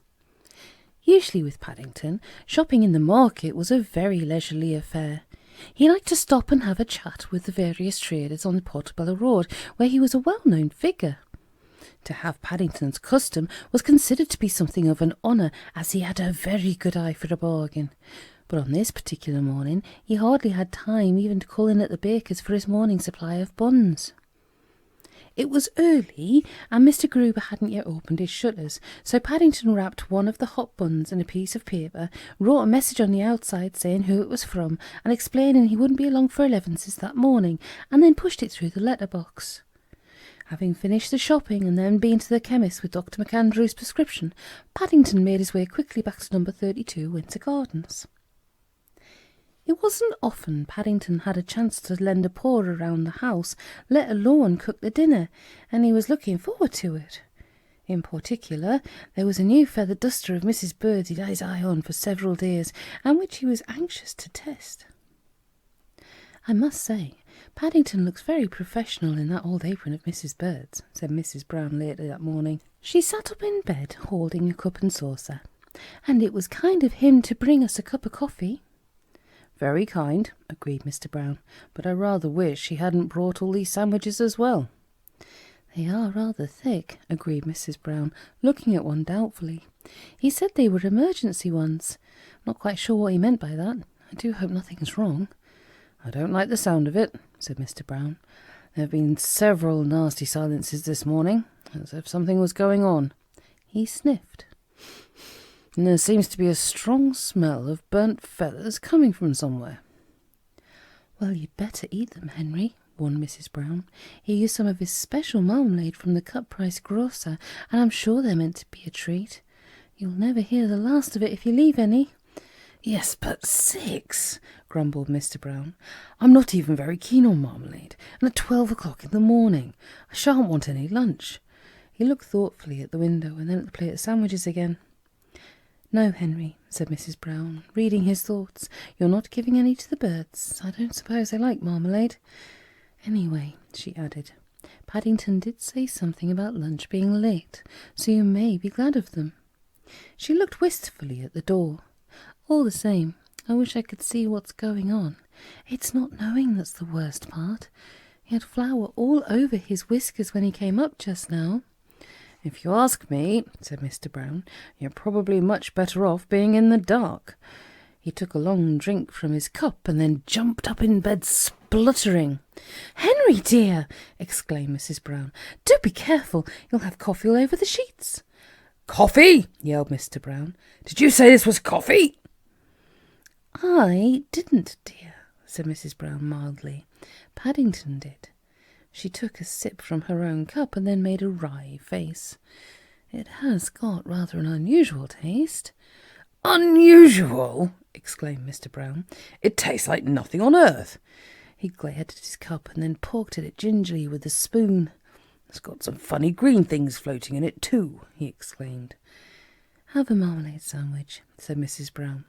It'll help take the taste away. Mr. Brown gave his wife an expressive look. 2 days, he said, sinking back into the bed. 2 whole days. Downstairs, Paddington was in a bit of a mess. So, for that matter, was the kitchen, the hall, the dining room, and the stairs. Things hadn't really gone right since he'd lifted up a corner of the dining room carpet in order to sweep some dust underneath, and had discovered a number of very interesting old newspapers. Paddington sighed. Perhaps if he hadn't spent so much time reading the newspapers, he might not have hurried quite so much over the rest of the dusting. Then he might have been more careful when he shook Mrs. Bird's feather duster all over the boiler. And if he hadn't set fire to Mrs. Bird's feather duster, he might have been able to take more time over the coffee. Paddington felt very guilty about the coffee, and he rather wished he'd tested it before taking it upstairs to Mr. and Mrs. Brown. He was very glad he decided to make caw for himself instead. Quite early in the morning, Paddington had run out of saucepans. It was the first big meal he'd ever cooked, and he wanted it to be something special. Having carefully consulted Mrs. Bird's cookery book, he'd drawn out a special menu in red ink with a bit of everything on it.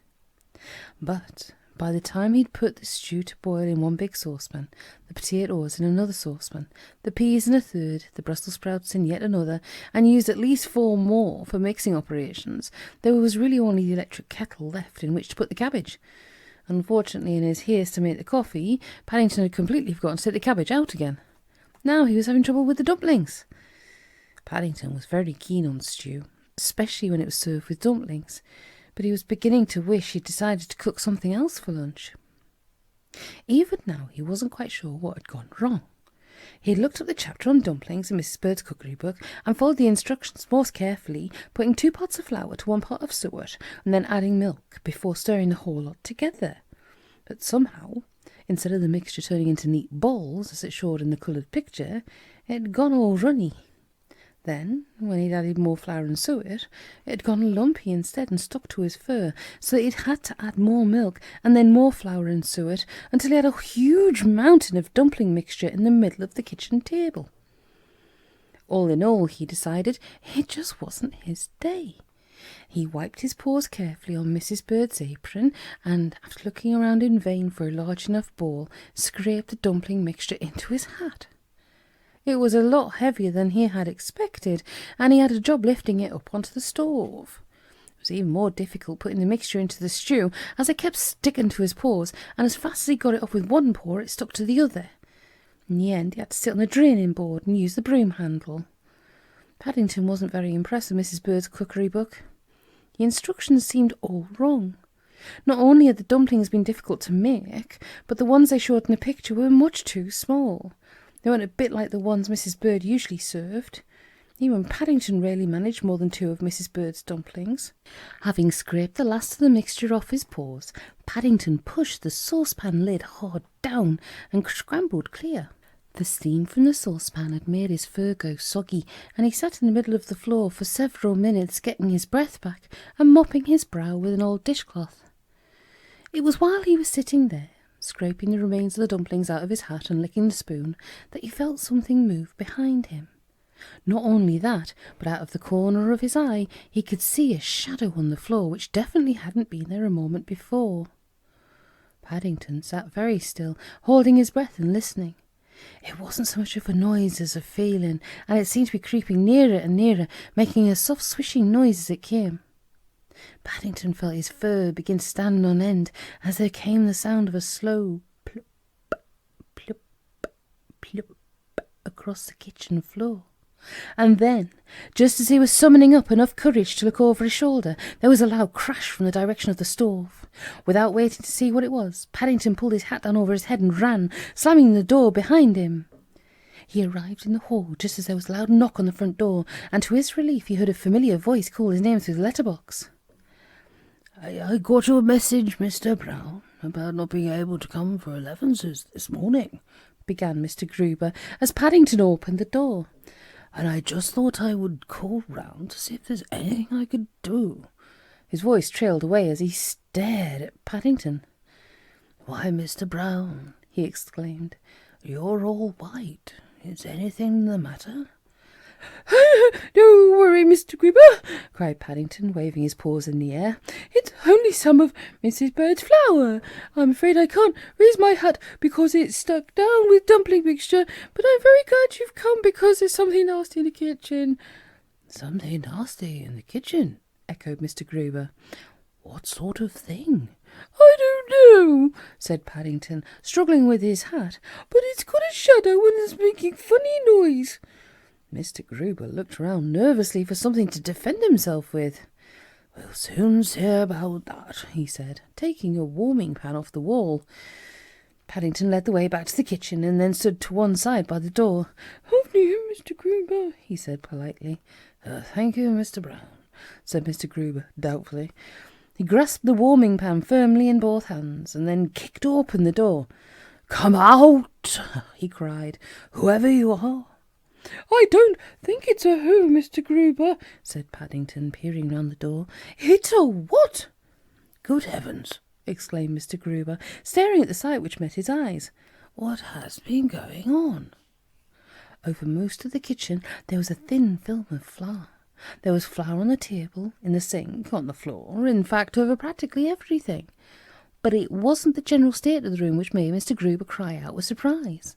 It was the sight of something large and white hanging over the side of the stove. He stared at it for a moment, and then advanced cautiously across the kitchen and poked it with the handle of the warming pan. There was a loud squelching noise, and Mr. Gruber jumped back as a part of it broke away, and it fell with a plop to the floor. Good heavens, he exclaimed again. I do believe it's some kind of dumpling, Mr. Brown. I've never seen quite such a big one before. He went on as Paddington joined him. It's grown right out of the saucepan and pushed the lid onto the floor. No wonder it made you jump. Mr. Gruber mopped his brow and opened the window. It was very warm in the kitchen. However did it get to be that size? I really don't know, Mr. Gruber, said Paddington, looking puzzled. It's one of mine, and it didn't start off that way. I think something must have gone wrong in the saucepan. I should think it has, said Mr. Gruber. If I were you, Mr. Brown, I think I'd turn the cooker off before it catches fire and does any more damage. There's no knowing what might happen once it gets out of control. Perhaps, if you would allow me, he continued tactfully, I can give you a hand. It must be very difficult cooking for so many people. It is when you only have paws, Mr. Gruber, said Paddington gratefully. Mr. Gruber sniffed. I must say, it all smells very nice. If we make some more dumplings quickly, everything else should be just about ready. As he handed Paddington the flour and suet, Mr. Gruber explained how dumplings became very much larger when they were cooked, and that it really needed only a small amount of mixture to make quite large ones. No wonder yours were so big, Mr. Brown, he he said, as he lifted Paddington's old dumpling into the washing-up bowl. "You must have used almost a bag of flour." "2 bags," said Paddington, looking over his shoulder. "I don't know what Mrs. Bird will say when she hears about it."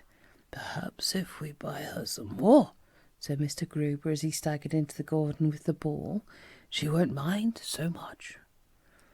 "That's odd," said Mr. Brown as he stared out of the bedroom window.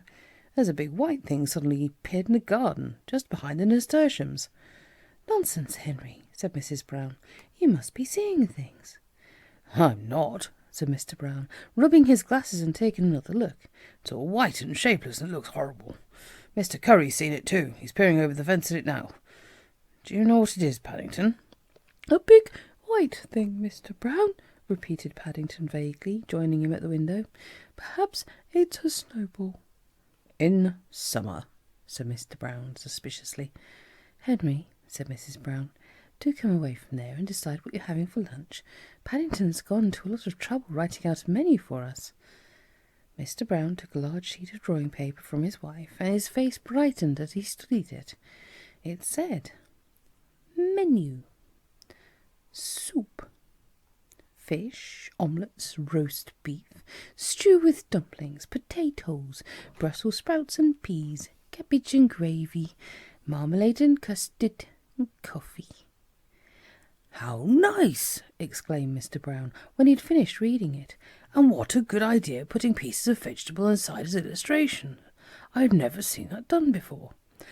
"They're really not meant to be there, Mr. Brown," said Paddington. "I'm afraid they came off my paws." "Oh," said Mr. Brown, brushing his moustache thoughtfully. Well, you know, I rather fancy some soup and fish myself." "I'm afraid they're off," said Paddington hastily, remembering a time when he'd once been taken out to lunch and they'd arrived late. "Off?" said Mr. Brown. "But they can't be. No one's ordered anything yet." Mrs. Brown drew him to one side. "I think we're meant to have the stew and dumplings, Henry," she whispered. "They're underlined." "What's that, Mary?" asked Mr. Brown, who was a bit slow to grasp things at times. Oh, I see. On second thoughts, Paddington, I think perhaps I'll have the stew." "That's good," said Paddington, "because I've got it on a tray outside already." "By Jove," said Mr. Brown, as Paddington staggered in, breathing heavily and carrying first one plate and then another piled high with stew. "I must say I didn't expect anything like this." "Did you cook it all yourself, Paddington?" asked Mrs. Brown. "Well, almost all," said Paddington truthfully. "I had a bit of an accident with the dumplings, and so Mr. Gruber helped me make some more." "You're sure you have enough for your own lunch?" said Mrs. Brown anxiously. "Oh, yes," said Paddington, trying hard not to picture the kitchen. "There's enough to last 4 days and days." "Well, I think you should be congratulated," said Mr. Brown. "I'm enjoying it no end. I bet there aren't many bears who can say they've cooked a meal like this. It's fit for a queen." Paddington's eyes lit up with pleasure as he listened to Mr. and Mrs. Brown. It had been a lot of hard work, but he was glad it had all been worthwhile, even if there was a lot of mess to clear up. "You know, Henry," said Mrs. Brown as Paddington hurried off down the stairs to see Mr. Gruber, "we ought to think ourselves very lucky having a bear like Paddington about the house in an emergency." Mr. Brown lay back on his pillow and surveyed the mountain of food on his plate. "Dr. MacAndrew was right about one thing," he said. "While Paddington's looking after us, whatever else happens, we certainly shan't starve."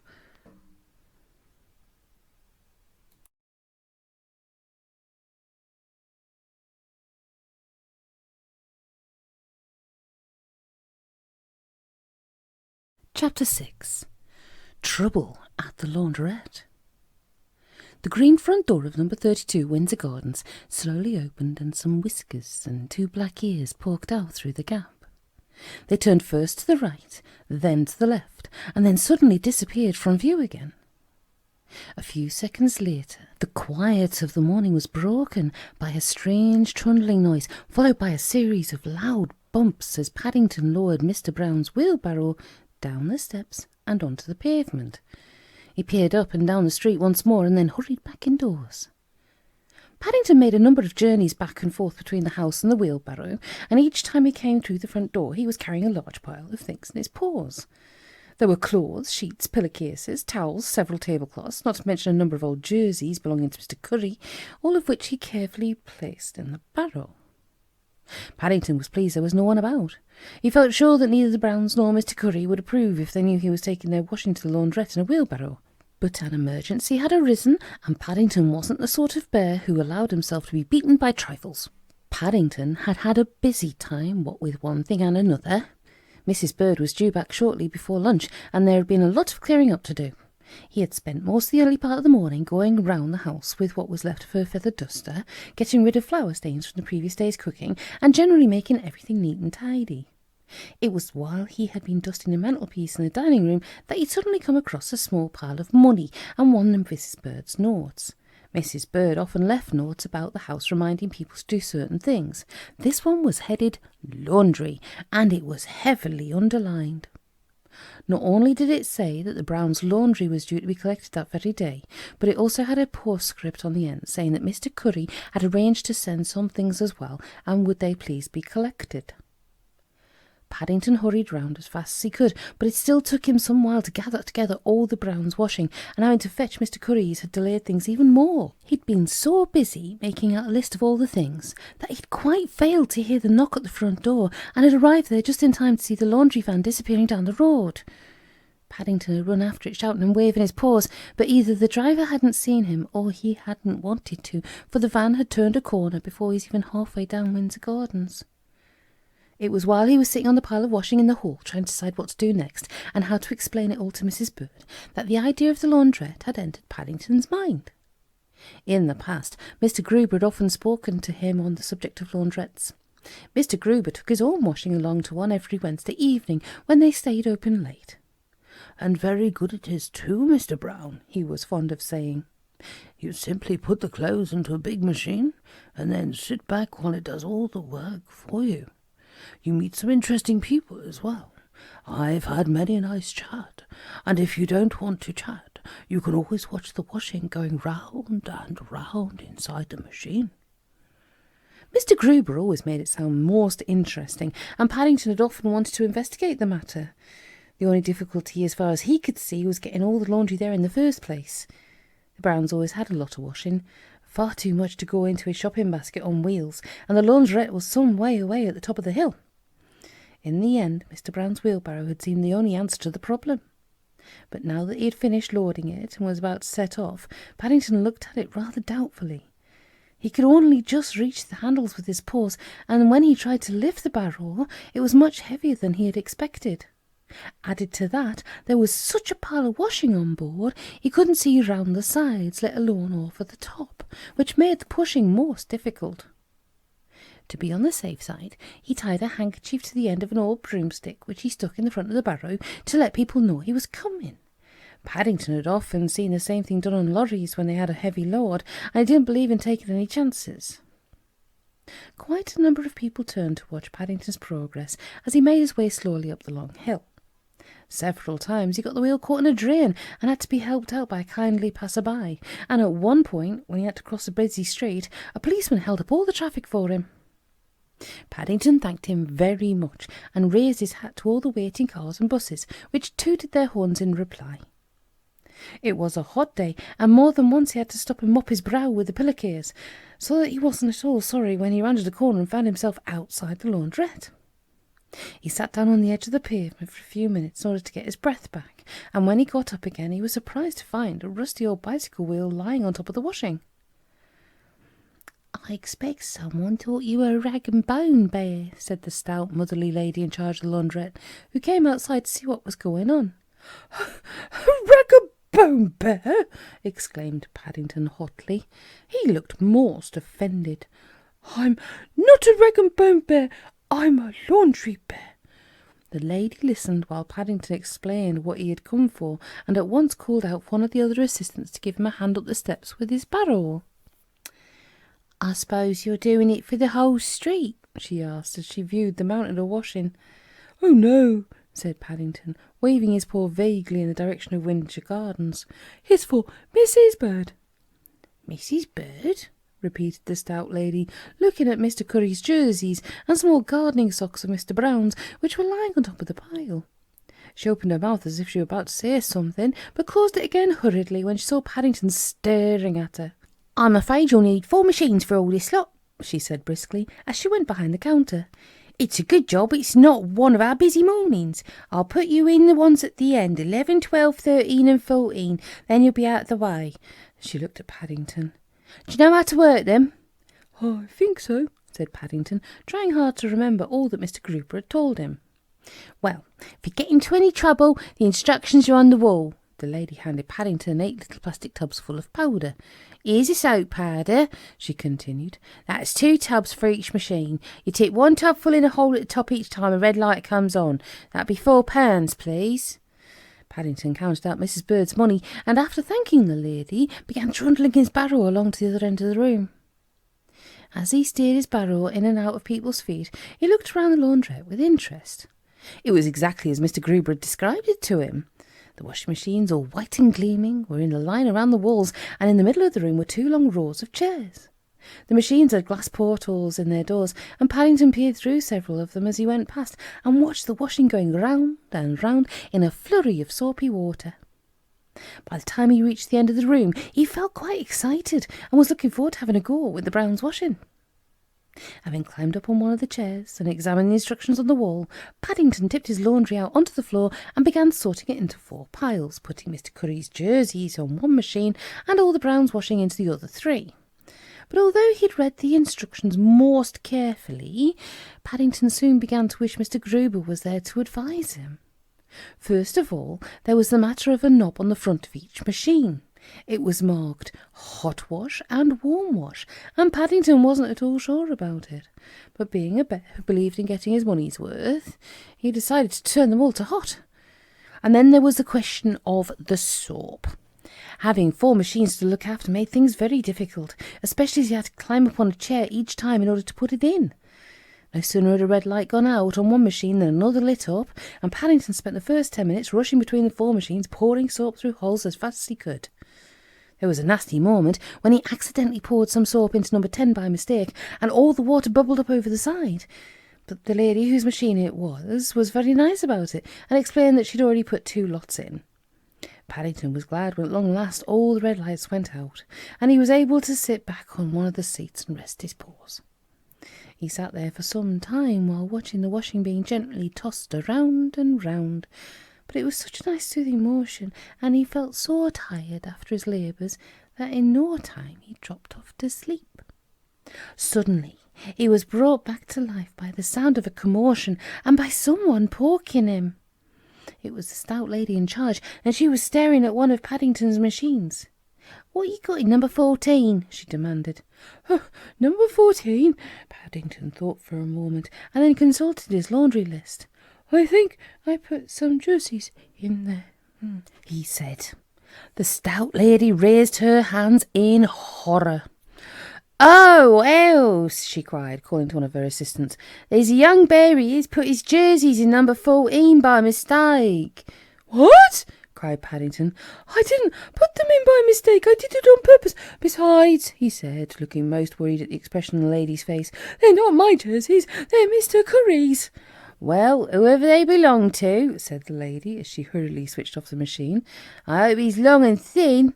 "Oh dear," said Paddington, getting more and more worried. "I'm afraid Mr. Curry's rather short." "It's a pity," said the lady sympathetically, "because he's got some long thin jerseys now. You had the machine switched to hot wash, and you should never do that with woolens. There's special notice about that." Paddington gazed in horror as the lady withdrew a dripping mass of wool from the machine and placed it in his barrow. "Mr. Curry's jerseys," he said bitterly to the world in general as he sank back into his chair. Paddington had been a bit worried about Mr. Curry's jerseys right from the start. After the episode of the kitchen table, he hadn't been very keen on meeting Mr. Curry, and he'd had to lie in wait until the coast was clear before slipping into his kitchen. He'd found the jerseys in a pile by the sink, but there had been nothing to say whether they were meant to be washed or not. Paddington had a nasty feeling in the back of his mind that the answer was not, and now he was sure of it. Paddington often found that shocks comes in twos, and as he sat back in his chair he received a second shock of the morning. His eyes nearly popped out of his head as one of the other machines containing the Browns' washing began making a very strange whirring noise. The whirring was followed by several loud clicks, and Paddington stared at the machine in amazement as the washing inside began to spin round faster and faster, until it suddenly disappeared, leaving a gaping hole in the middle. He jumped up and peered through the porthole at the empty space where, only a few moments before, his washing had been. Then he hurriedly began to undo the knob on the side of the machine. It was all very strange, and it definitely needed investigating. Paddington wasn't quite sure what happened next, but as he opened the door, a stream of hot, soapy water shot out, nearly knocking his hat off, and as he fell over backwards on the floor, most of Mrs. Bird's washing seemed to land on top of his head. Paddington lay on his back in a pool of water and listened to the shrieks and cries going on all around him, and then he closed his eyes, put his paws in his ears, and waited for the worst to happen.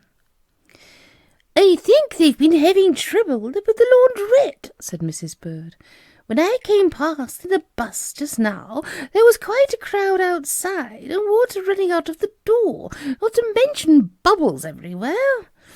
"The laundrette," said Mrs. Brown, looking rather worried. "That's right," said Mrs. Bird. "And Mr. Curry's had a burglary. Someone broke into his kitchen in broad daylight and took some jerseys he'd put out for mending." Mrs. Bird had just arrived back from her holiday, and she was exchanging all the news with Mrs. Brown. "If I had known what was going on," she continued, "I wouldn't have had a minute's peace. Jonathan and Judy away, and you and Mr. Brown ill in bed." She raised her hands in horror at the thought of it all. "We've been doing very well," said Mr. Brown as he sat up in bed. "Paddington's been looking after us." Said Mrs. Bird. "That may be." Mrs. Bird had made her way upstairs, and she also found the remains of a feather duster hidden in the hall stand. "Have you seen Paddington anywhere?" asked Mrs. Brown. "He went out just now, but he said he wouldn't be very long." "No," said Mrs. Bird. "And that's another thing. There are wheelbarrow trails right through the house, all the way up from the shed, through the kitchen, and out through the front door." "Wheelbarrow trails?" repeated Mr. Brown. "But we've been in bed for 2 days." "That," said Mrs. Bird sternly, "is exactly what I mean." While the Browns were trying to solve the mystery of the wheelbarrow trails, Paddington was having an even more difficult time in the laundrette. "But I only opened the door to see where the washing had gone," he explained. He was sitting on the counter wrapped in a blanket while the mess was being cleared up. "But it hadn't gone anywhere," said the stout lady. "The things only looked as if they disappeared because they were going round so fast. They always do that." She sought for word to explain what she meant. It's a sort of phenomenon." "A phenomenon," repeated Paddington. "But it didn't say anything about a phenomenon in the instructions." The lady sighed. Washing machines were rather difficult things to explain, and she'd not had many dealings with bears before. "Bubbles all over my machines," she exclaimed. "Water all over the floor. I've never seen such a mess." "Oh dear," said Paddington sadly. "I'm in trouble again." He looked at the pile of half-washed clothes next to him. He didn't know what Mrs. Bird would say when she heard all about it, and as for Mr. Curry, "I'll tell you what," said the stout lady as she caught sight of the expression on Paddington's face. "Seeing as it's your first time here, and we're not so very busy, suppose we do it all again. It would never do to have a dissatisfied customer in a laundrette." She gave Paddington a wink. "Then we can put it all in the spin dryer, and if I've got time, might even be able to iron it for you in the back room. After all, it's not every day we have a bear's washing to do." Mrs. Bird surveyed the neat pile of newly ironed laundry and then turned to Mr. and Mrs. Brown, who had just come downstairs for the first time. "Well," she said approvingly, "I never expected to see this. I couldn't have done it better myself." "I do hope it's all right, Mrs. Bird," said Paddington anxiously. "I had a bit of a phenomenon at the laundrette." "A phenomenon?" repeated Mrs. Brown. "But you can't have a phenomenon in a washing machine." "I did," said Paddington firmly, "and all the water came out." "I think you must be mistaken, dear," said Mrs. Brown. "A phenomenon means something strange." And talking of strange things, said Mrs. Bird, looking hard at Paddington, Mr. Curry knocked on the door a moment ago and left you a toffee. He says he's very pleased with his jerseys. He doesn't know what you've done to them, but they fit him for the first time in years. They've always been too large up till now. Perhaps, said Mr. Brown, there was a phenomenon in the washing machine after all. Paddington felt very pleased with himself as he made his way upstairs to his room. He was glad it had turned out all right in the end. As he closed the dining room door, he just caught a remark of Mrs. Bird's. I think we are very lucky indeed, she said, looking after a big house like this for 2 days and doing all the washing into the bargain. That young bear's one of the old school. Paddington puzzled over the remark for some time, and in the end he went to consult his friend Mr. Gruber on the subject. When Mr. Gruber explained to him that it meant he was very reliable, Paddington felt even more pleased. Compliments from Mrs. Bird were very rare. "But all the better for having when they come, Mr. Brown," said Mr. Gruber. "All the better for having when they come."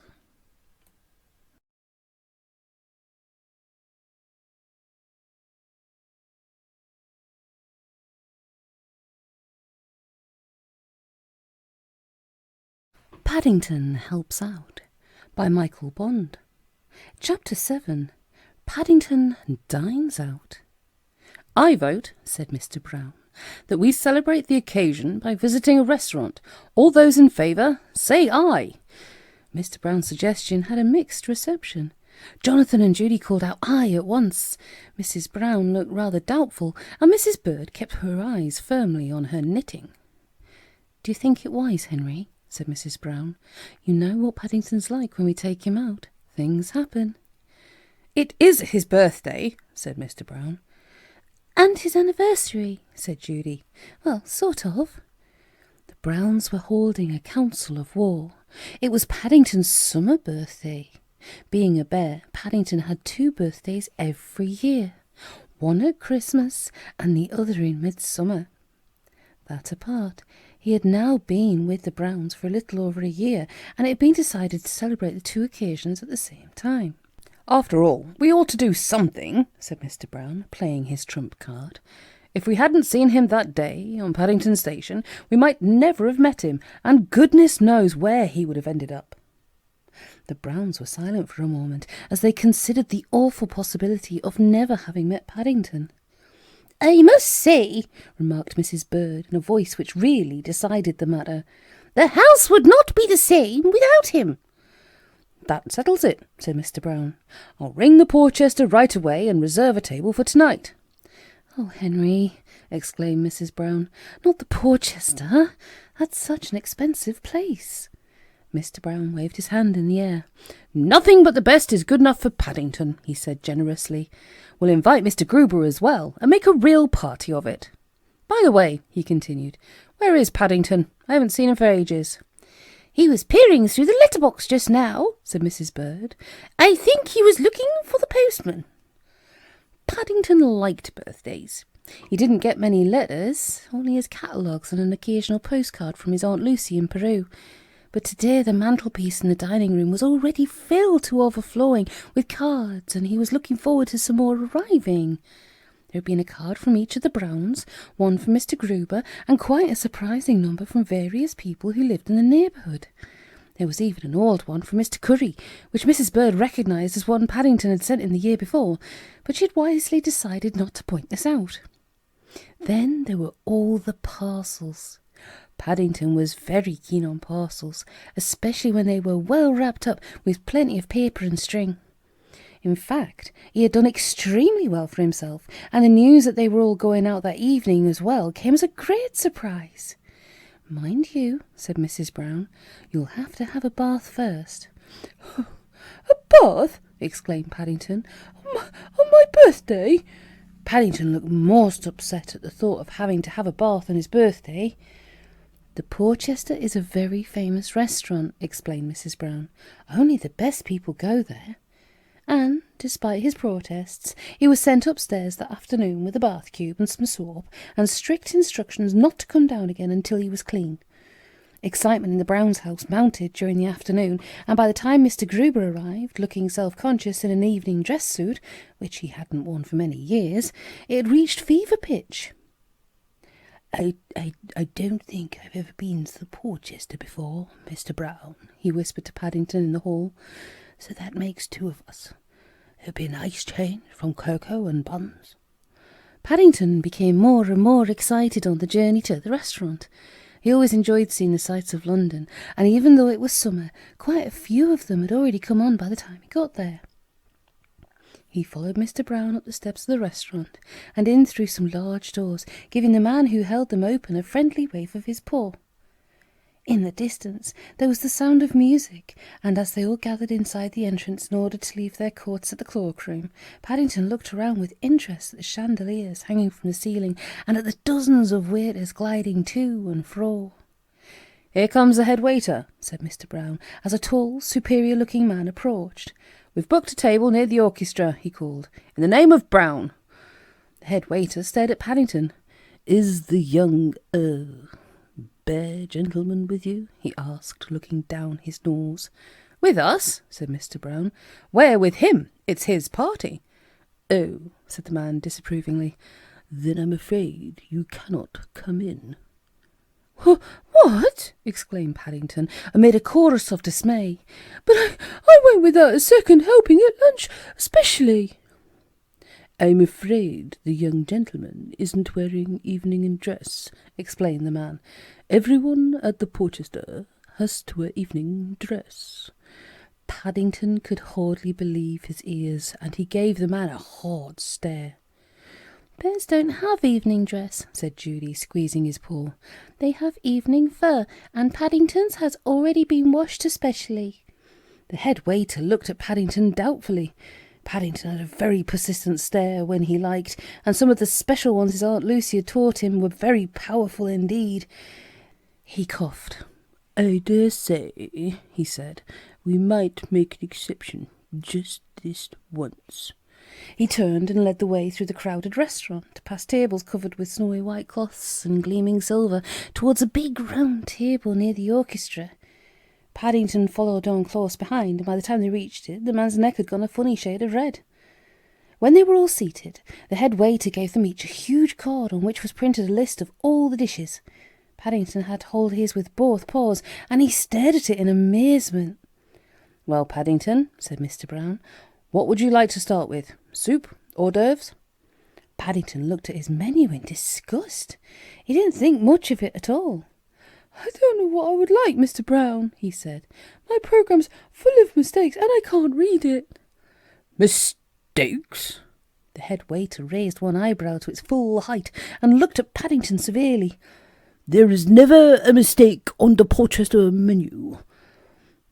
"Those aren't mistakes, Paddington," whispered Judy as she looked over his shoulder. "It's French." "French?" exclaimed Paddington. "Fancy printing a menu in French." Mr. Brown hastily scanned his own card. Have you anything suitable for a young bear's treat?" he asked. "A young bear's treat," repeated the head waiter haughtily. "We pride ourselves that there is nothing one cannot obtain at the Porchester." "But in that case," said Paddington, looking most relieved, "I think I'll have a marmalade sandwich." Looking round, Paddington decided a place as important as a Porchester must serve very good marmalade sandwiches, and he was anxious to test one. "I beg your pardon, sir," exclaimed the waiter. "Did you say a marmalade sandwich?" "Yes, please," said Paddington, "with custard." "For dinner," said the man. "Yes," said Paddington firmly. "I'm very fond of marmalade, and you said there was nothing that you didn't have."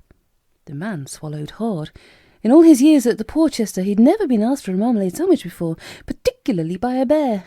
He beckoned to another waiter standing nearby. "A marmalade sandwich for the young bear gentleman," he said, "with custard." "A marmalade sandwich for the young bear gentleman with custard," repeated the second waiter. He disappeared through a door leading to the kitchens as if in a dream, and the Browns heard the order repeated several more times before it closed.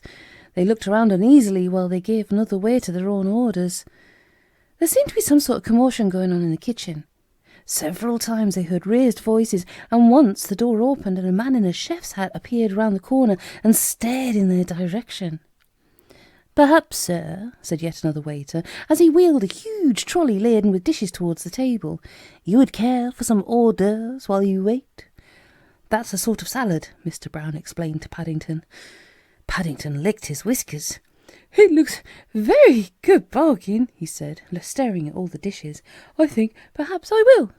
"Oh dear," said Mrs. Brown as Paddington began helping himself.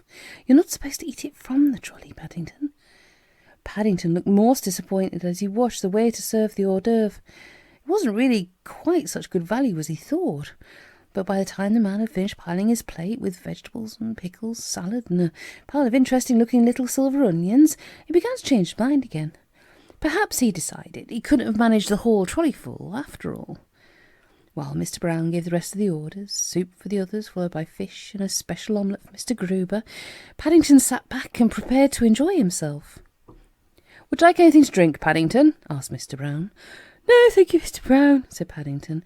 "I have a bowl of water." "I don't think that's drinking water, Mr. Brown," said Mr. Gruber tactfully. "That's to dip your paws in when they get sticky. That's what's known as a paw bowl." "A paw bowl!" exclaimed Paddington. "But I had a bath this afternoon." "Never mind," said Mr. Brown hastily. "I'll send for the lemonade waiter. Then you can have an orange squash or something."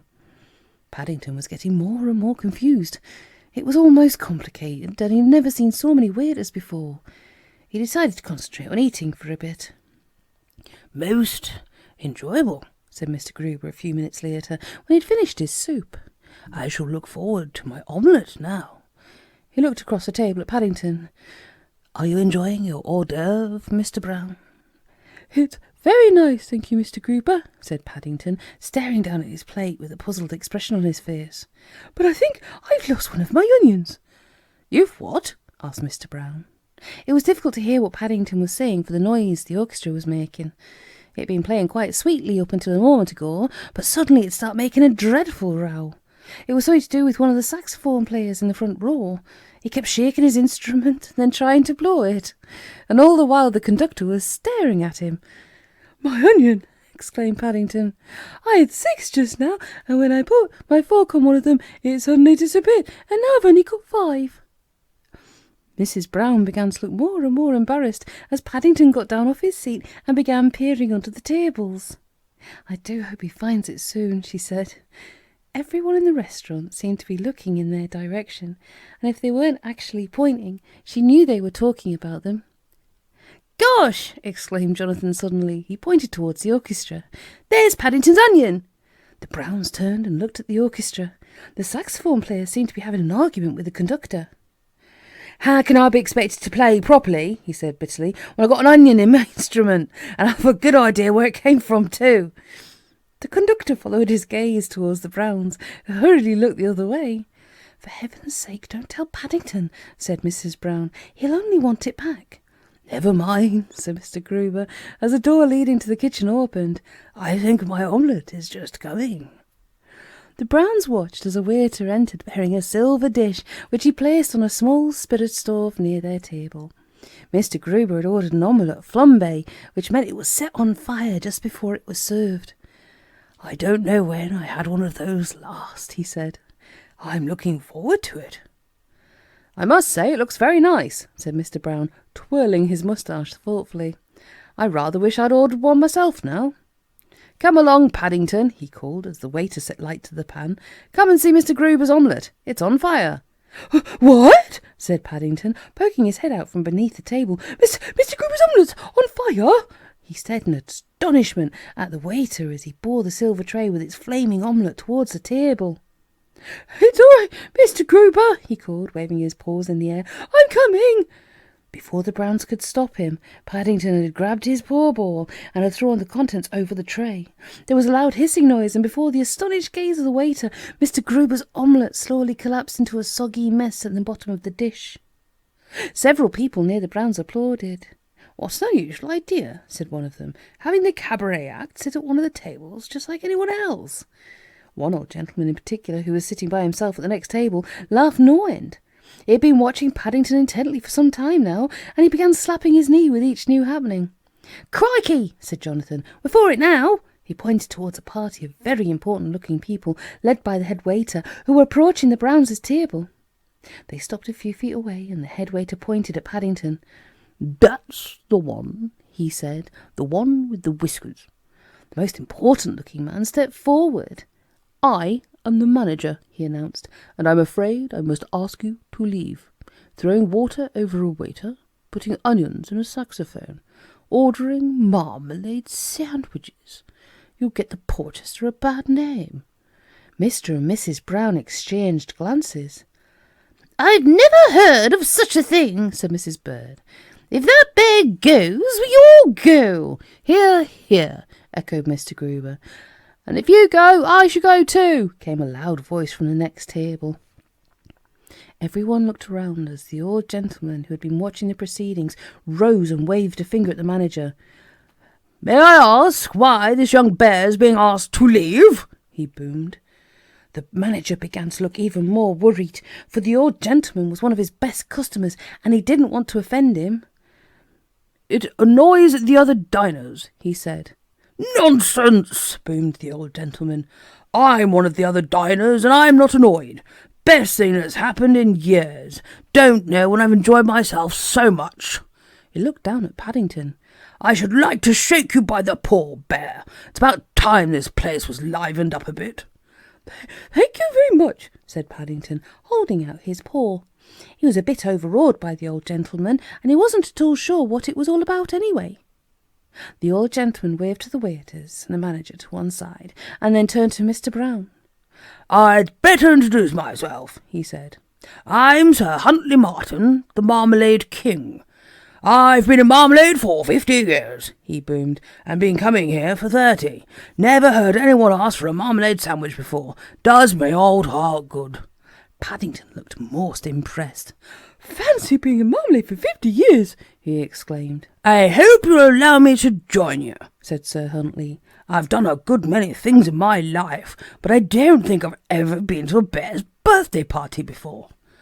The old gentleman's presence seemed to have a magical effect on the manager of the Porchester, for he had a hurried conference with the head waiter, and in no time at all the procession started from the kitchen, headed by a waiter bearing a silver tray on which was another omelette for Mr. Gruber.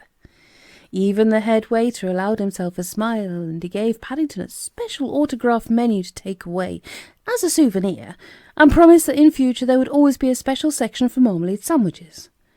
It was a hilarious party of Browns who finally got up to go. Paddington was so full of good things, he had a job to get up at all. He had a last lingering look at the remains of an ice cream on his plate, but decided that enough was as good as a feast. He had enjoyed himself no end, and after a great deal of thought he left a penny under his plate for the waiter. Sir Huntley Martin seemed very sad that it had all come to an end. "Most enjoyable," he boomed as he left the table. "Most enjoyable. Perhaps," he added hopefully to Paddington, "you'll do me the honour of visiting my factory one of these days." "Oh, yes, please," said Paddington. "I should like that very much." As they left the restaurant, he waved goodbye with his paw to all the other diners, several of whom applauded when the orchestra struck up "Happy Birthday to You." Only Mrs. Bird seemed less surprised than the others, for she had seen Sir Huntley slip something in the conductor's hand. It had become really dark outside while they'd been eating their dinner, and all the lights in the street were on. After they'd said goodbye to Sir Huntley, and because it was a special occasion, Mr. Brown drove round Piccadilly Circus so that Paddington could see all the coloured signs working. Paddington peered out of the car window, and his eyes grew larger and larger at the sight of all the red, green and blue lights flashing on and off and making patterns in the sky. "Have you enjoyed yourself, Paddington?" asked Mr. Brown, as they went round for the second time. "Yes, thank you very much, Mr. Brown," exclaimed Paddington. Altogether, Paddington thought it had been a wonderful day, and he was looking forward to writing a letter to his Aunt Lucy telling her everything about it. After giving a final wave of his paw to some passers-by, he raised his hat to a policeman who signalled them on, and then settled back in his seat to enjoy the journey home with Mr. Gruber and the Browns. "I think," he announced sleepily, as he gave one final stare at the fast disappearing lights, "I would like to have an anniversary every year." "And so say all of us, Mr. Brown," echoed Mr. Gruber from the back of the car. "And so say all of us."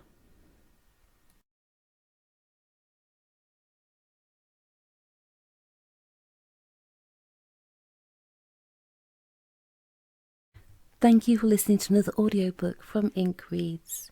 If you enjoyed this one and would like to hear more, why not subscribe and hit the notifications bell? Why not leave a comment? Let me know what you think, and always open suggestions for other books to read. Thank you for listening.